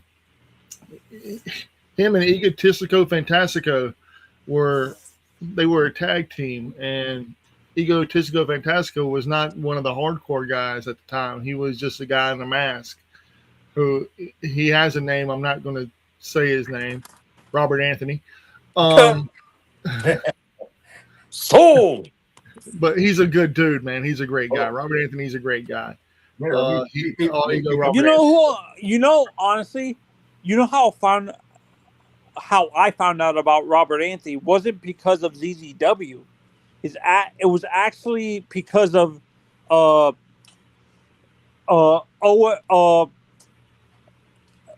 company. It's a big promotion out of California. Not Pro Wrestling Gorilla. It was a company that recently closed down. And you're not Pro Wrestling out of Hollywood. Yeah. That's how I found out about Robert Anthony. If you guys ever watch Pro Wrestling out of I think it's just another branch of NWA, basically. It was a branch of NWA, but Robert Anthony is one of the greatest talents that never got hired, in my opinion. Do you think a guy like Tremont would have if a guy like Tremont, would he have worked in old school WCW or the Attitude Era of WWE? Oh no, he would be straight ECW. Straight ECW. You think so? Oh, 100%. Him, Nick Gage, Ruckus, Delirious. Delirious would probably be. I wouldn't even go ECW. I wouldn't even go WCW. He would be more like NWA. I could have seen Delirious possibly with the Luchas in WCW. Really, Delirious? I might have the wrong guy. How about Brian Malonis? I'm thinking Bandito. Yeah, you're actually. Now I'm looking at Matt Tremont. It's starting to look like Jordan, man. How about a guy like Brian Malonis? Look at. I don't know who Brian Malonis is. If you guys ever watch, it's a Northeast company out of it's the company that produced a lot of the guys from Monster Factory Pro Wrestling. Okay. And that's where guys like Johnny Gargano started and stuff like that. Mm-hmm. Gargano, Ciampa started around the Northeast in that area, like Monster Factory, out in New Jersey and stuff like that. Okay. See, I didn't know all these other companies, man. The only ones I'm a fan of or was a fan of was Jersey All Pro Wrestling, JAPW. And for me, OVW to me is so OVW is so misleading because of the title. I always thought that before I found out it was in Kentucky, I always assumed it was in Ohio. Yeah, it's in the whole Ohio Valley of Kentucky. And they have some good talent there, man. They really do have some good talent there. I actually was backstage with a bunch of other guys that come down to DCW back in 2022. So yeah. Yeah, no, I think Al Snow said I was reading an interview recently. Al Snow said he's trying to get a hold of Triple H to get the current television champ, not the current television, Eric Surge a tryout for WWE. That'd be cool, man. That'd be really cool. That'd be really cool. Or Cash Daniel.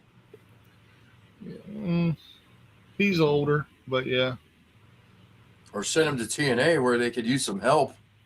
When I look at Cash Daniel, I'm not sure if you guys agree with this. He reminds me of a younger Lance Hoyt, kind of. Do you see that? Mm-hmm. Well, Cash Flow, he used to. I don't know if he still wrestles in OVW or not, but he's on Tulsa King now. Yeah, no, he's a trainer for the school now, permanently. Yeah, he's a great guy. He wrestled at that show I was at, and he's a great guy. He's a great human being. Great human being.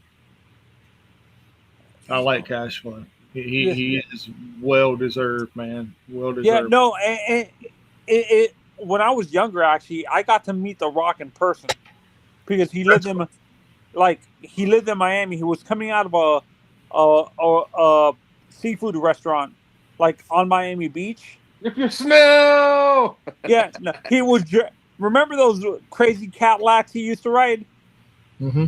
Was it Lincoln or Cadillac that he drove to the? it was like a Lincoln Town car back then. Was your luxurious car, your 50 grand car back then? Yeah.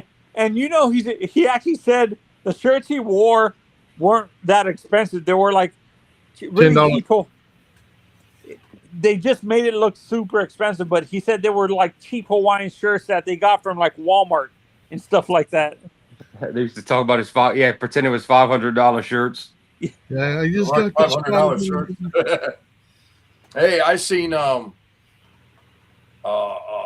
in the day, I seen like DDP jump out of a limo at McDonald's. What was the craziest for you guys? What is the craziest pro wrestling like encounter you had as a kid? Half my family trying to jump the rail to fight in the ring when our cousin was getting his team was losing. No, did you guys ever go to any of those live events in the 80s where they said that that I read stories that there was multiple times that Roddy Piper got stabbed during an event. Yeah, sure. Especially down here where I live, there was a lot. It was the whole South, but where I live, it was rough, man. Jim Cornette talks about a town an hour away from me was his worst. He said none was worse than home, and I said, I guess so. You had boat down the bayous out there, all drunk, plus a bunch of wrestlers saying they're tough shit. So everybody was like, "Oh, you think you tough? Fight us." And for me, what I'm still trying to figure out of all the people at a bar, why would you piss off the Samoans? Like, explain that to me. Like, those are the last people I would go up to at a bar. Like, well, when you're drunk, you don't care, I guess. Or if you was from back in the day. Or if you was from back in the day and you was Cajun, you didn't fuck with that neither. Yeah, Well, like even Andre the Giant knew is like everyone is like everybody feared Andre, but Andre did was afraid of Ming. yeah, he was afraid of he was afraid of him. No, joking around, the Rock did an interview on Conan. The only person Haku was scared of was his wife. Yeah. Yeah. And that's about it. but no, my introduction to Randy the Macho Man Savage was in 1985 whenever he wrestled in Mobile, Alabama, and he broke down going to New Orleans because he was supposed to be fighting somebody in New Orleans, and we had to take him to the airport. Airport. Oh, airport. Yeah, Dad dropped me off at home and drove Miss Elizabeth and Macho Man to the airport. You had to take him to the Louis Armstrong Air. Oh, never mind. That's New Orleans. Yeah, he drove him to the Mobile International Airport in 1985.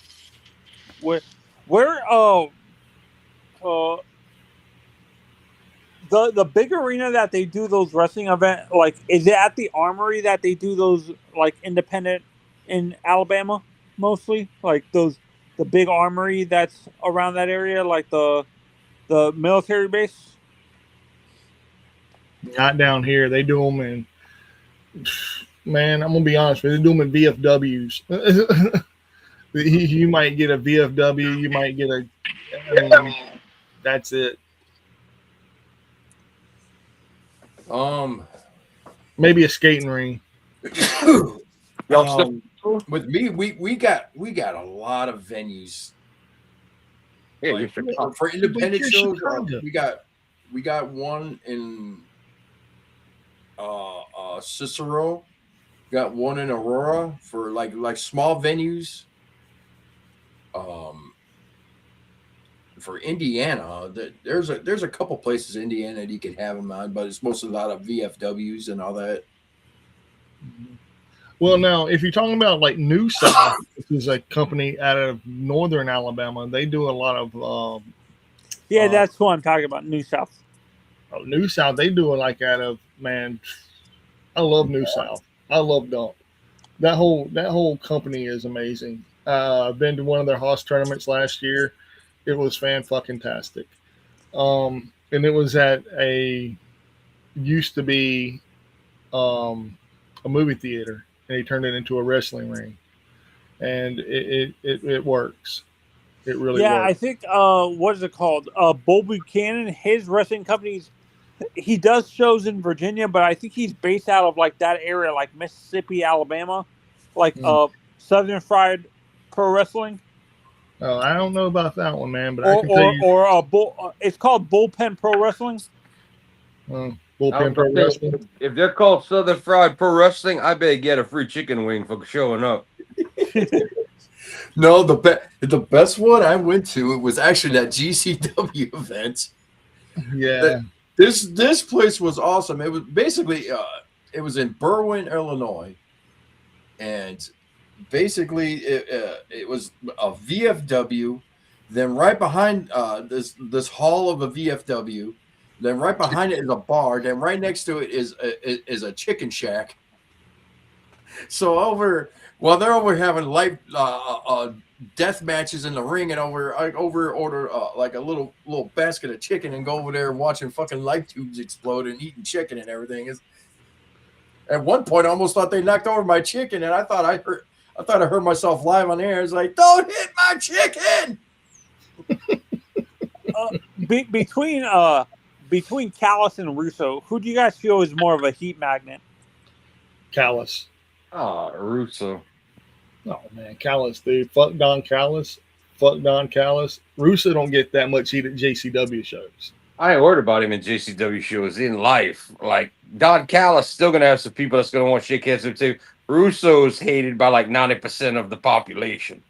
Yeah.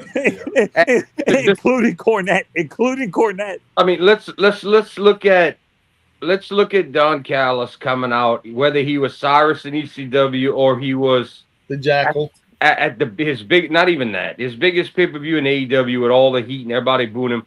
They enjoying booing him. Go watch WCW 2000 with Russo walking out and watch people be like, "Get off my fucking TV! Get the hell out of the building!" Boo him. Like, go away. He like, bro, go away. I have a better one. Who was more of a heat magnet, Jim Herd or Russo? Russo. The people didn't know about Jim Herd unless you were inside or you know about the business like we do. The public didn't know who Jim Herd was. Mm-hmm. Yeah, now, Jim Herd just pissed off the boys like Flair. I mean, you know. Yeah, I heard stories that I think Harley Race almost beat the crap out of Herd. Shame that Harley Race beat the crap out of anybody. Huh? Harley Race beat the shit out of everybody. He even beat the shit out of Vince McMahon. I'm not sure if this was just like to make Harley bigger than he actually was. There was a story that went around by some wrestlers that he almost burnt down a ring and almost shot Vince with a gun.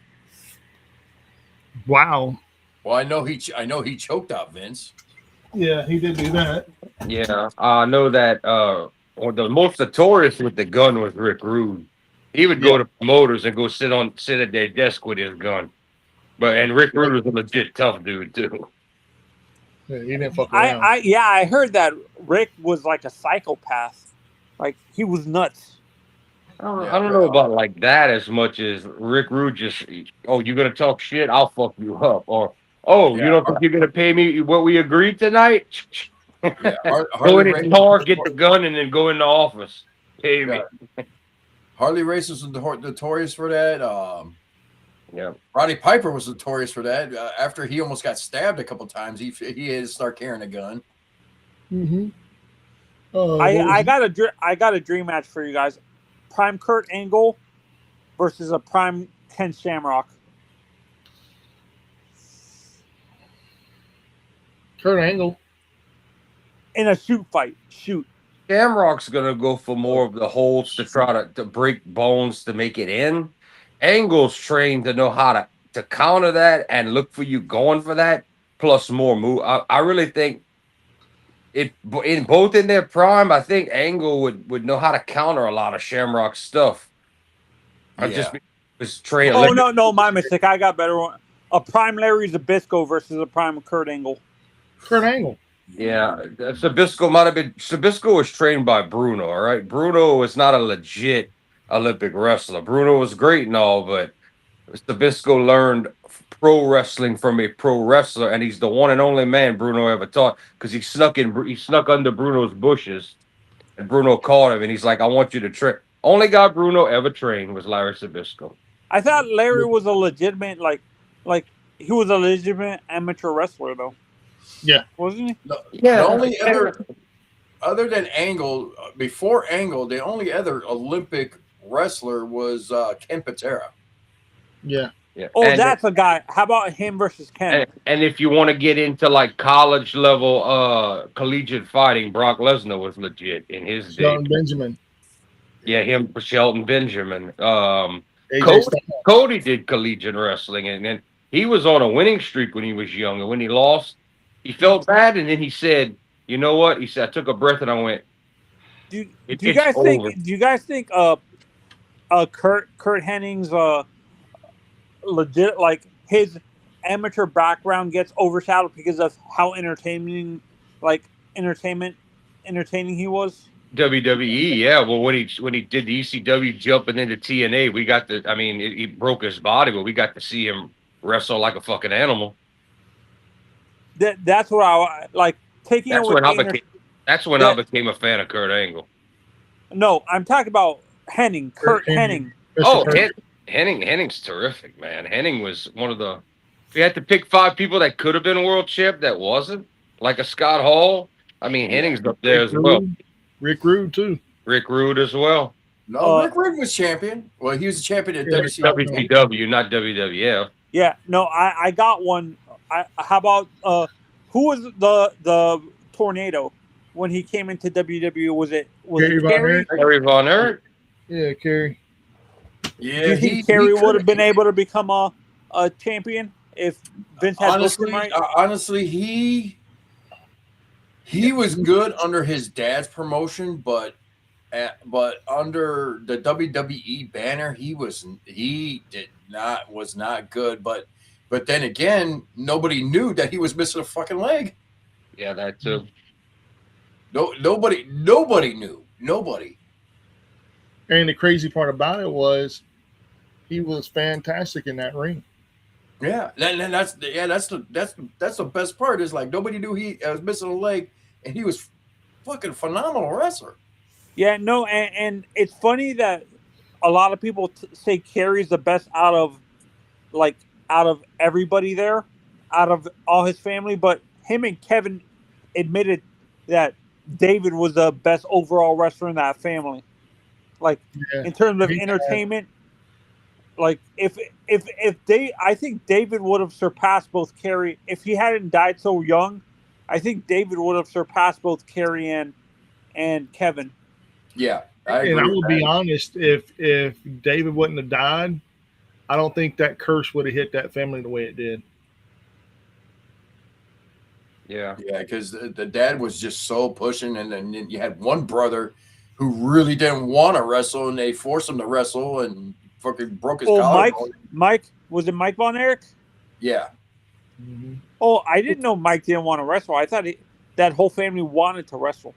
No, Mike was he liked to do a lot of the behind the scenes stuff. He was more interested in the production, the cameras, the lighting. Like if you go back and watch some of the old WCCW tapings, most of that was under his production and everything, and you could see to this day that they use that same schematics and everything, and same routines. Do you think, honestly, looking back on WCCW, do you think they would ever, like, those brothers would have ever worked as a heel in that company? Yeah. Under their dad, I'm not sure if he would have. He would have probably tried to keep them as faces, but maybe in another company or as time went on. But he would have had them play the face and worn out the Freebird angle as long as possible. Yeah, no, because David, they said David worked in every other promotion in the South. David would work as a heel and stuff like that. Like he, I think there was there was actually stories that this was from Michael P.S. Hayes. He actually was backstage once where when David told his father, "I want to become a heel here in WCCW," but his father refused to do it. Well, yeah, because he saw the writing on the wall. Another white meat babyface ain't gonna get over if you're not the top guy. If you're a heel, you can get attention on yourself. So a lot of people break into the business as heels first. Mm-hmm. Why is it harder to why is it hard in general to break in as a babyface? You have less personality. If you've got 100 people that's a white meat babyface, only one guy could be the champ. If you're a heel, you can cause all kind of trouble to the champions, the top people, the faces. You could get noticed. You're a character. So Austin was good as a heel when he first came into WCW, and then even as the ringmaster, he didn't have a personality, but they realized that wasn't going to work. But when he became Stone Cold Steve Austin, he was a heel. The Rock blew up. The Rock blew up when they realized, no, this is stupid. Look at The Rock when he was a face. Everybody die, Rocky die. Then they put him in the Nation. They made him cocky. Then they turned him heel. Rock was a superstar. Yeah, no, but with you brought up Austin, I thought when did he turn into the 316? Was that like later, like in the late more in the late 90s? King of the Ring. Yeah, King of the Ring. You watch the King of the Ring tournament, and that's the birth of Stone Cold right there. Versus Jake the Snake. Jake the Snake Roberts, your 316 says, "God show whatever." John 316. Yeah. Well, Austin 316 says, "I just whooped your ass." Yeah, Vince didn't turn him face till he saw that Austin just being wild and cursing and going nuts. The fans were starting to pull to him, and then that's when he turned Brett. He made Brett the crybaby, and Austin became the face, and they did the double turn at WrestleMania 13 because Vince was like, "We got to go with this guy. He's over as shit." Yeah, it's like you say your prayers and you drink your Thunderbird, and then it gets you nowhere. What the hell is Thunderbird? I've always wondered what that alcohol. It's a cheap alcohol, man. That's like Mad Dog. Is it similar to malt liquor? Basically. No, Thunderbird it's cheap like that. Thunderbird's like, I'm not saying it's just like it, but it's in the same category as Old English or Red Dog or the cheap shit. The cheap shit. I'll use a comparison in beer. Is it kind of like Hulk Hogan's Real American beer? No, it's more like Milwaukee's Best or Busch beer. Yeah. It's like the bottom of the barrel, something like that. Thunderbird's so nice. Natural Light, natty, like it's like Natty Light. Kind of like I like that. How different would WCW have been in the South and Jim Crockett if Magnum TA wouldn't have got injured and became champ and would have been fighting Flair by 90 and all that? How different that would have made life in the South. Had a whole nother star. But getting back to his point about how hard it is, because it's easier to be a heel than a face. The classic example is look at Lex Luger and WWF. Look at that. They brought him in as a heel. They tried to make him as a face, and he just could not get over. Is Dusty the rare case where he came in the sport as a babyface and lasted as long as he did as a babyface? He was a heel. Dusty, really? Hulk Hogan was a heel when he started. All those guys were heels, man. I thought Dusty was a babyface all the way through his whole career. God, no. Dusty started as a heel, but then he realized, I'm overweight, I'm a big guy, I could get over to these. Dusty got over because he could talk, not because of in-ring skills. And Dusty was the common man. And people love an underdog. The modern day example of that is if you want to go in the 90s, Rey Mysterio Jr., and if you want to get more modern, you look at Daniel Bryan's WrestleMania 30 run. Would you say Sammy's in that same vein? He should have been. I would have put the year Nakamura and Oscar won the Rumble. I was happy both of them won, even though they did nothing with Nakamura. I would have put it on Sami Zayn right then and there because the people would have got behind him in 2 seconds. And they also blew it with two people that were so WWE style that they blew it with, that had the build, had the physique, could talk, and could have been good WWE champions. They blew it with Wade Barrett when he got over with his heel gimmick. Another one when he went heel and he was like, and beating on his hammer. They should have used him. And they fucked up with the Miz when he was under with Damian Sandow when he was under the Miz. They should have went with Damian Sandow and let him go run pure babyface when he turned on the Miz. I think Mike, honestly, I blame the Miz for that because I don't think the Miz liked the fact that Damien was getting over. The Miz has no say so, dude. The Miz is a puppet to what Vince would say. If Miz had 0 pull, 0 say, yes sir, no sir. Miz does exactly what he's ordered to do. Mm-hmm. Miz is a company guy, just like Big Show. Company dudes that did whatever Mark Henry. They do exactly everything you told them and never caused trouble. Actually, I disagree with you. I watched what's it called?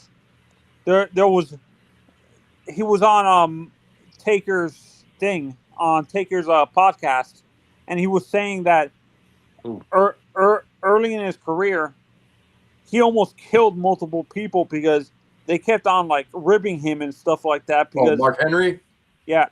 What does ribbing have to do? What does backstage ribbing have to do with in-ring following the storyline? Well, Mark Henry was always I know which one he's talking about. Mark Henry was always a serious guy, and he didn't know that they were pranking him.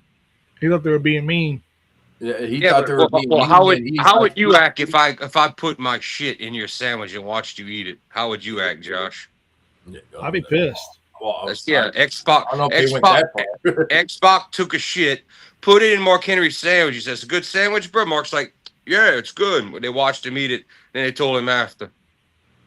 You want to know why Mark Henry was pissed? And the dude had no idea about ribbing in the wrestling business coming from, from powerlifting. Yeah, I would be pissed too. But in that ring, he calmed down. Yeah. There's another, like, do you think that also the reason why a guy like Moxley didn't work out as well as we thought he was is because he's not necessarily a company guy? Yeah, well, that's one reason. Another reason is Mox is a lot like CM Punk. They're frugal with their money. They don't have to do anything for money. They don't waste money. So Mox got tired of the creative and was like, you know what? I don't need y'all. I'm going to go do things my way in a company where I can enjoy myself and do what I want. And that's why he says New Japan's his favorite company. Because when he goes over there, he gets to do anything he wants. They don't give him. He gets to do any kind of angle, anything he wants. Now he works in AEW, and Tony made him and Daniel locker room leaders, so he could do whatever he wants. And honestly, I like Mox. He's not a locker room leader. No. He really ain't. But anyway, they're the guys that call the meetings, and everybody's got to show up.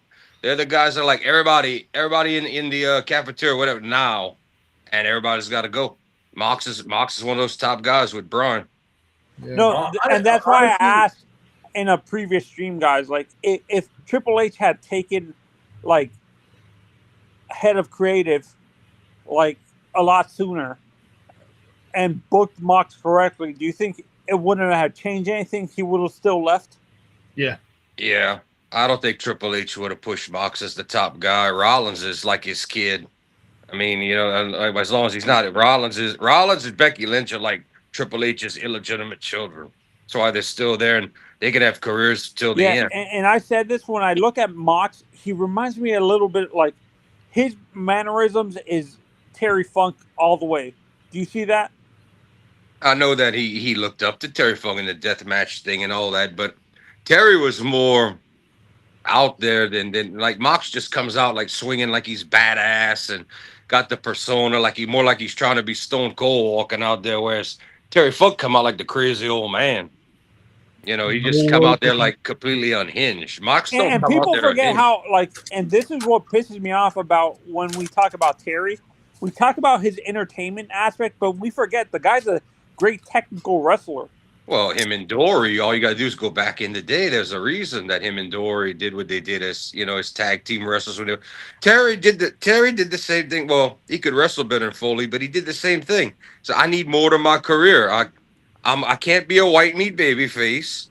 I'm not good enough to get over to be the top guy. So he decided, and I'm getting older. So he went to the extreme style of wrestling and the hardcore to mask his skills. It's no different than Braun Strowman being in all those 4-man matches running around a ring, because in the ring he's gassed in a minute and a half and he's not that technical. It's no different. Was it?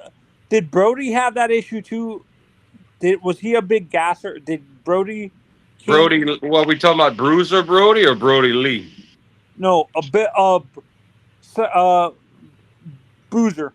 Bruiser was one of the nicest people out of the ring, and when he came out to that crowd, he flipped a switch and he played a character. But to his wife and to his family, he was actually a straight up nice guy. But he was not backstage. He was fine. When he came out and it was time to turn that mode on, career mode, and walk down to the ring and wrestle, he came out like a wild man.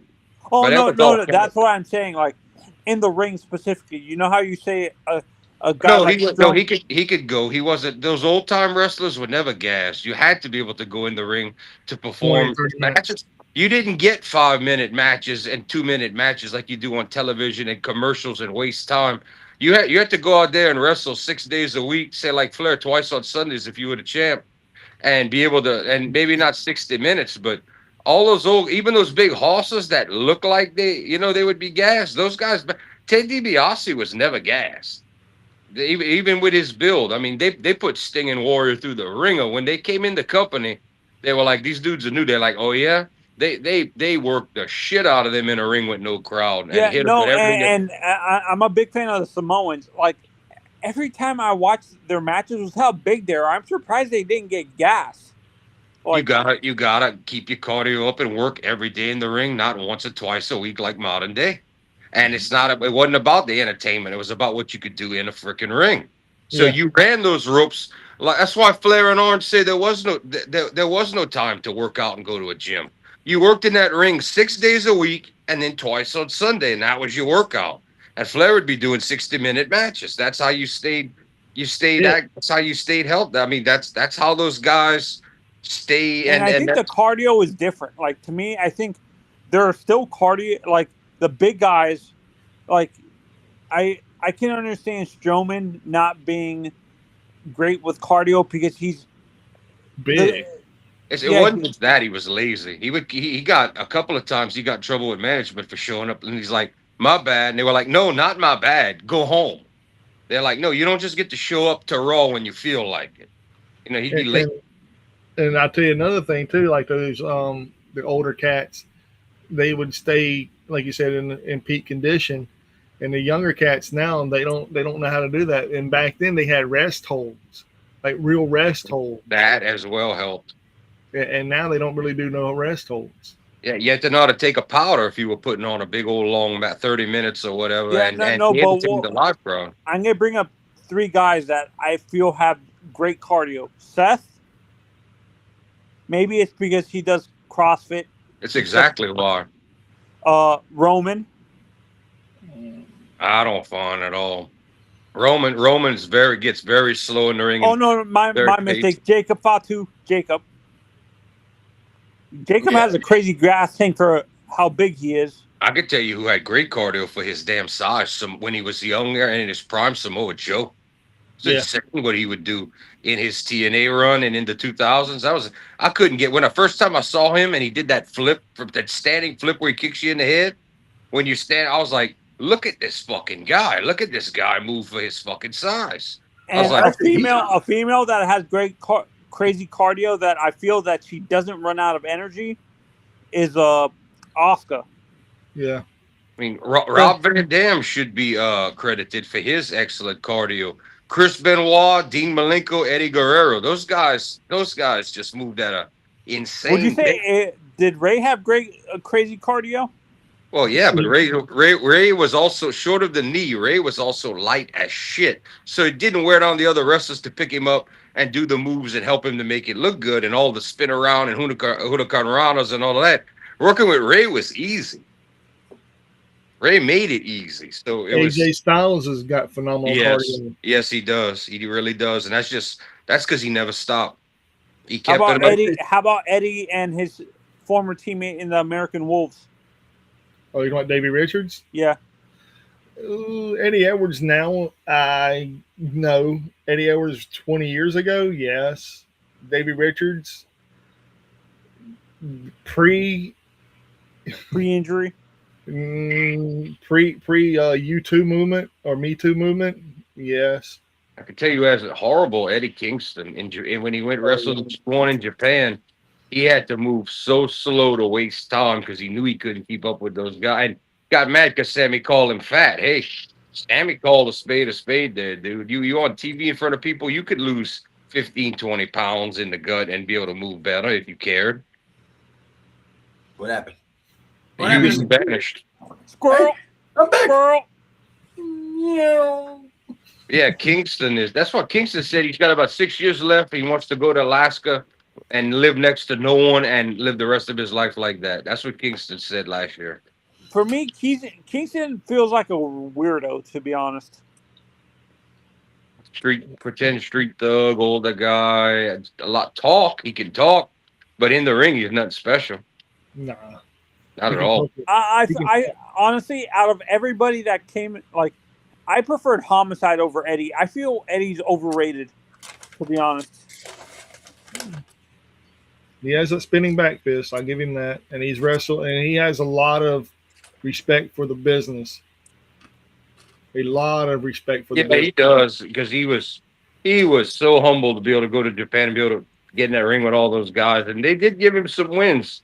They made him look good, but he had to get up so slow. Like in the first 2 minutes, he slowed it down so much. I mean, you could tell Shingo and them were trying to slow down to pick him up.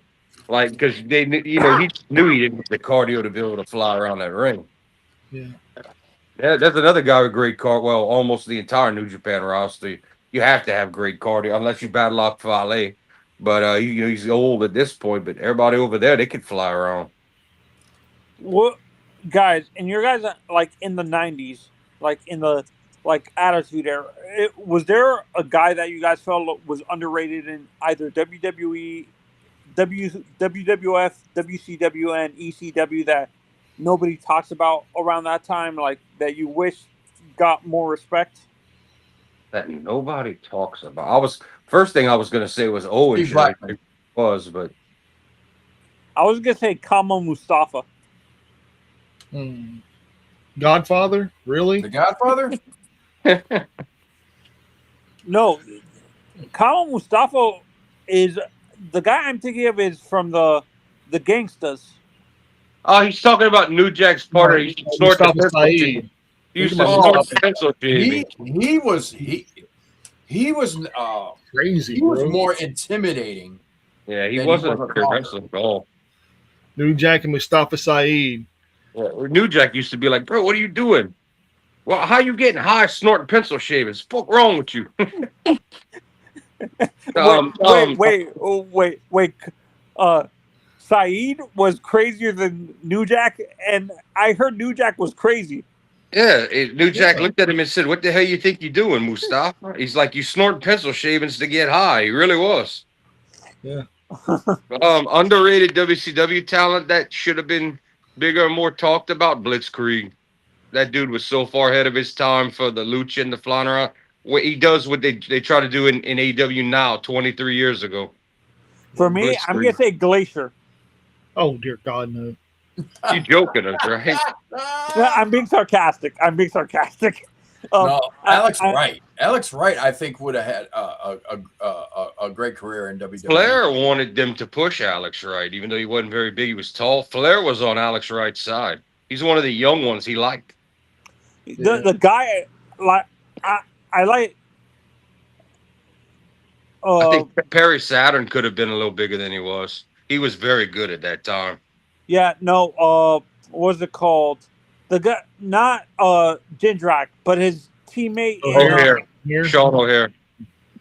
Sean O'Hare, honestly, could have been bigger, but I think the problem with Sean, I don't think he took the sport seriously. Well, they wanted Mark Jindrak to be the fourth member of Evolution, and they pulled him at the last minute to put in Batista. Batista. Yeah, but that was the plan, to put him in as the young guy coming in, and it kind of would have made more sense because Batista already had a lot of age on him, and look what he did. He left the business and he went to Hollywood, so he didn't really. In the long run, Batista didn't do a whole lot. He was effectful. He was impactful while he was there, but in the same breath, Austin in the WWF really didn't do. He was only there not even 5 full years in a row. I mean, he had to take those couple long breaks. By 2002, Austin was gone, and Austin's rise was like 97 into 98. Oh, I mean, yeah. he was gone before you could turn around. And then twice in that run, he was out for like 6 months at one time. No, neck surgery, right? Multiple neck surgeries, correct? Yeah. One time he picked his football up and went home. Yeah, that was with the Brock because he didn't want to lose to Brock in the first round of the tournament, or the King of the Ring, or whatever the hell it was. But you gotta look at you gotta look at the downfall when he injured his leg with Bret Hart. Well, Bret Hart injured his leg. Yeah, the knee, the neck and the knee. He messed up his other knee. Then he got his neck fucked up by Owen Hart. Yeah. So Austin never really could be a ring technician in WWE. He didn't have the chance. He had to go to the brawling style to save himself because he couldn't do the WCW style wrestling anymore because of the injuries, because of the spine injury, the neck. It's weird. A lot of fans say that was karma for Austin injuring another wrestler because of a power driver. Like, that was karma that Austin got injured from someone else doing a power driver to him and stuff like that. I don't see that. Huh? I don't see that. I mean, accidents happen. Yeah. Draws never held it against D'Lo for crippling him and putting him paralyzed. He forgave him in an instant. I say, must have sucked a bit. Austin held a grudge. You just brought up D'Lo. That's another guy I wish got a little bit big. Like, could D'Lo have been a world champion? Oh. No, not a chance. No. Especially not with The Rock and Mark Henry in the same group as you. No chance. But I could see D'Lo more as he should have been bigger. I think he could have made it up to the Intercontinental. But anything past that, no. No. Honestly, I think he would have been an ECW champion if he had went to ECW. TNA didn't even put him anywhere near that when he left WWE to go to TNA. Mid card guy. He was the worker of the group, and he was better than Ahmed Johnson. That's what we're gonna give him. That's all he gets. There's another guy that gets gassed in 2 seconds. Ahmed Johnson wasn't any good, especially when he went to WCW after the injuries and WWF cut him. He was horrible. Almost dropped a few people on the head. He almost injured a few people just from not being able to do simple slams and moves when he went to WCW. Didn't he like that finisher that he used to do? I heard plunge, the plum, what they called it, Pearl River plunge. Yeah. Pearl River, Mississippi. Was that just like a running power bomb or something like that? Running power slam or some shit. Yeah, more like a power slam. But by the time he got to WCW, he couldn't even get your boy up to hold him to do it. He almost dropped him on his head first night.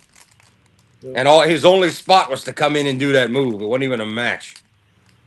Yeah, and I was watching a Table for Three recently with it's an older episode, but it was the Big Show, Kane, and Mark Henry. And Big Show said something. I'm not sure if it's just that he's bragging about the people who he wrestled, but he said Cena was one of the strongest guys he's ever wrestled with in terms of functional strength and stuff like that. Cena could power lift almost more than the whole locker room in his heyday.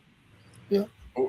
See, steroids. That's what you call a little bit of he had that along with workout strength, he had that hillbilly strength. Just like Cesaro. Cesaro has it. Yeah, Cesaro, that's a prime example right there. There's a small guy that honestly I'm surprised that he is as strong as he is, like Chad Gable. Chad, and I heard Dean Malenko was stronger than people thought. Like Dean. Yeah, Dean Oh was no, a- Perry Dean was Saturn. My mistake. Saturn was a damn fucking park ranger, dude. That's like not a park ranger. He was a army ranger. Who was Army Ranger. he was Delta Force. Yeah. Yeah, that you train more than the Marines. Like, yeah, Saturn was no joke before he got shot in the head. Yeah, no, and Devon told this story that he was the only person that ever gassed out Perry. Like, Well, yeah, but Dean never stopped moving. Yeah, Dean no, was on Devon. Devon Gas, Perry Saturn. Yes, when he I don't tried. No, he told the story when he was trying out for ECW. When Johnny Rod said he could gas it, like he was. I've never heard that one. Yeah, well, he ran him until he gassed him. Yeah, I heard that story. Yeah, no, because Johnny Rod's like back. I'm not sure if this is just exaggerating. Like back then, even if you didn't say it yourself, and someone said you had a gassing like crazy, like it. They wanted to see it. Yeah. Yeah, they wanted to see how bad you were. Yeah, that's But like, guys, I know we're getting late, man. It's almost 1 o'clock in the morning my time. I know you said Anthony, you're in Florida, so that's like 2 o'clock for you. No, it's 1:47 here. Yeah, almost 2 a.m. Yeah, and we usually didn't even plan on coming on a Thursday night. We did it because TNA went live. And have a good night, guys. Thanks for having me on. Hey, dude, you're more than welcome to stay on if you want to for a minute. Oh no, I have to wake up at 5 in the morning. I just realized that. Hey, same here. I gotta be at work, and it's gonna be freezing tomorrow up here. Yeah, I'm praying for you. Is it blizzard conditions up there where you are? No, it's not blizzard, but it's just gonna be cold. Like right now, it's 8 degrees. Jesus. With a negative degree wind chill, probably. Probably, yeah. It's probably good, like 5 below right now. I feel bad for you, dude. I feel bad for you. I'm praying for you down here. I'm in a mill and I got a heater. So have a good night, guys. Good night. Nice talking to you, brother. Anytime. On. Ladies and gentlemen, if you're not watching Ringside Rants, you're doing live from, brother. Yes. And on that note, if we always talk about food that you eat and food that you can consume and everything with your mouth, but we're not just food that you eat, we're also food for the ears, baby. And That's right. And always remember, what's mine is mine, what's yours is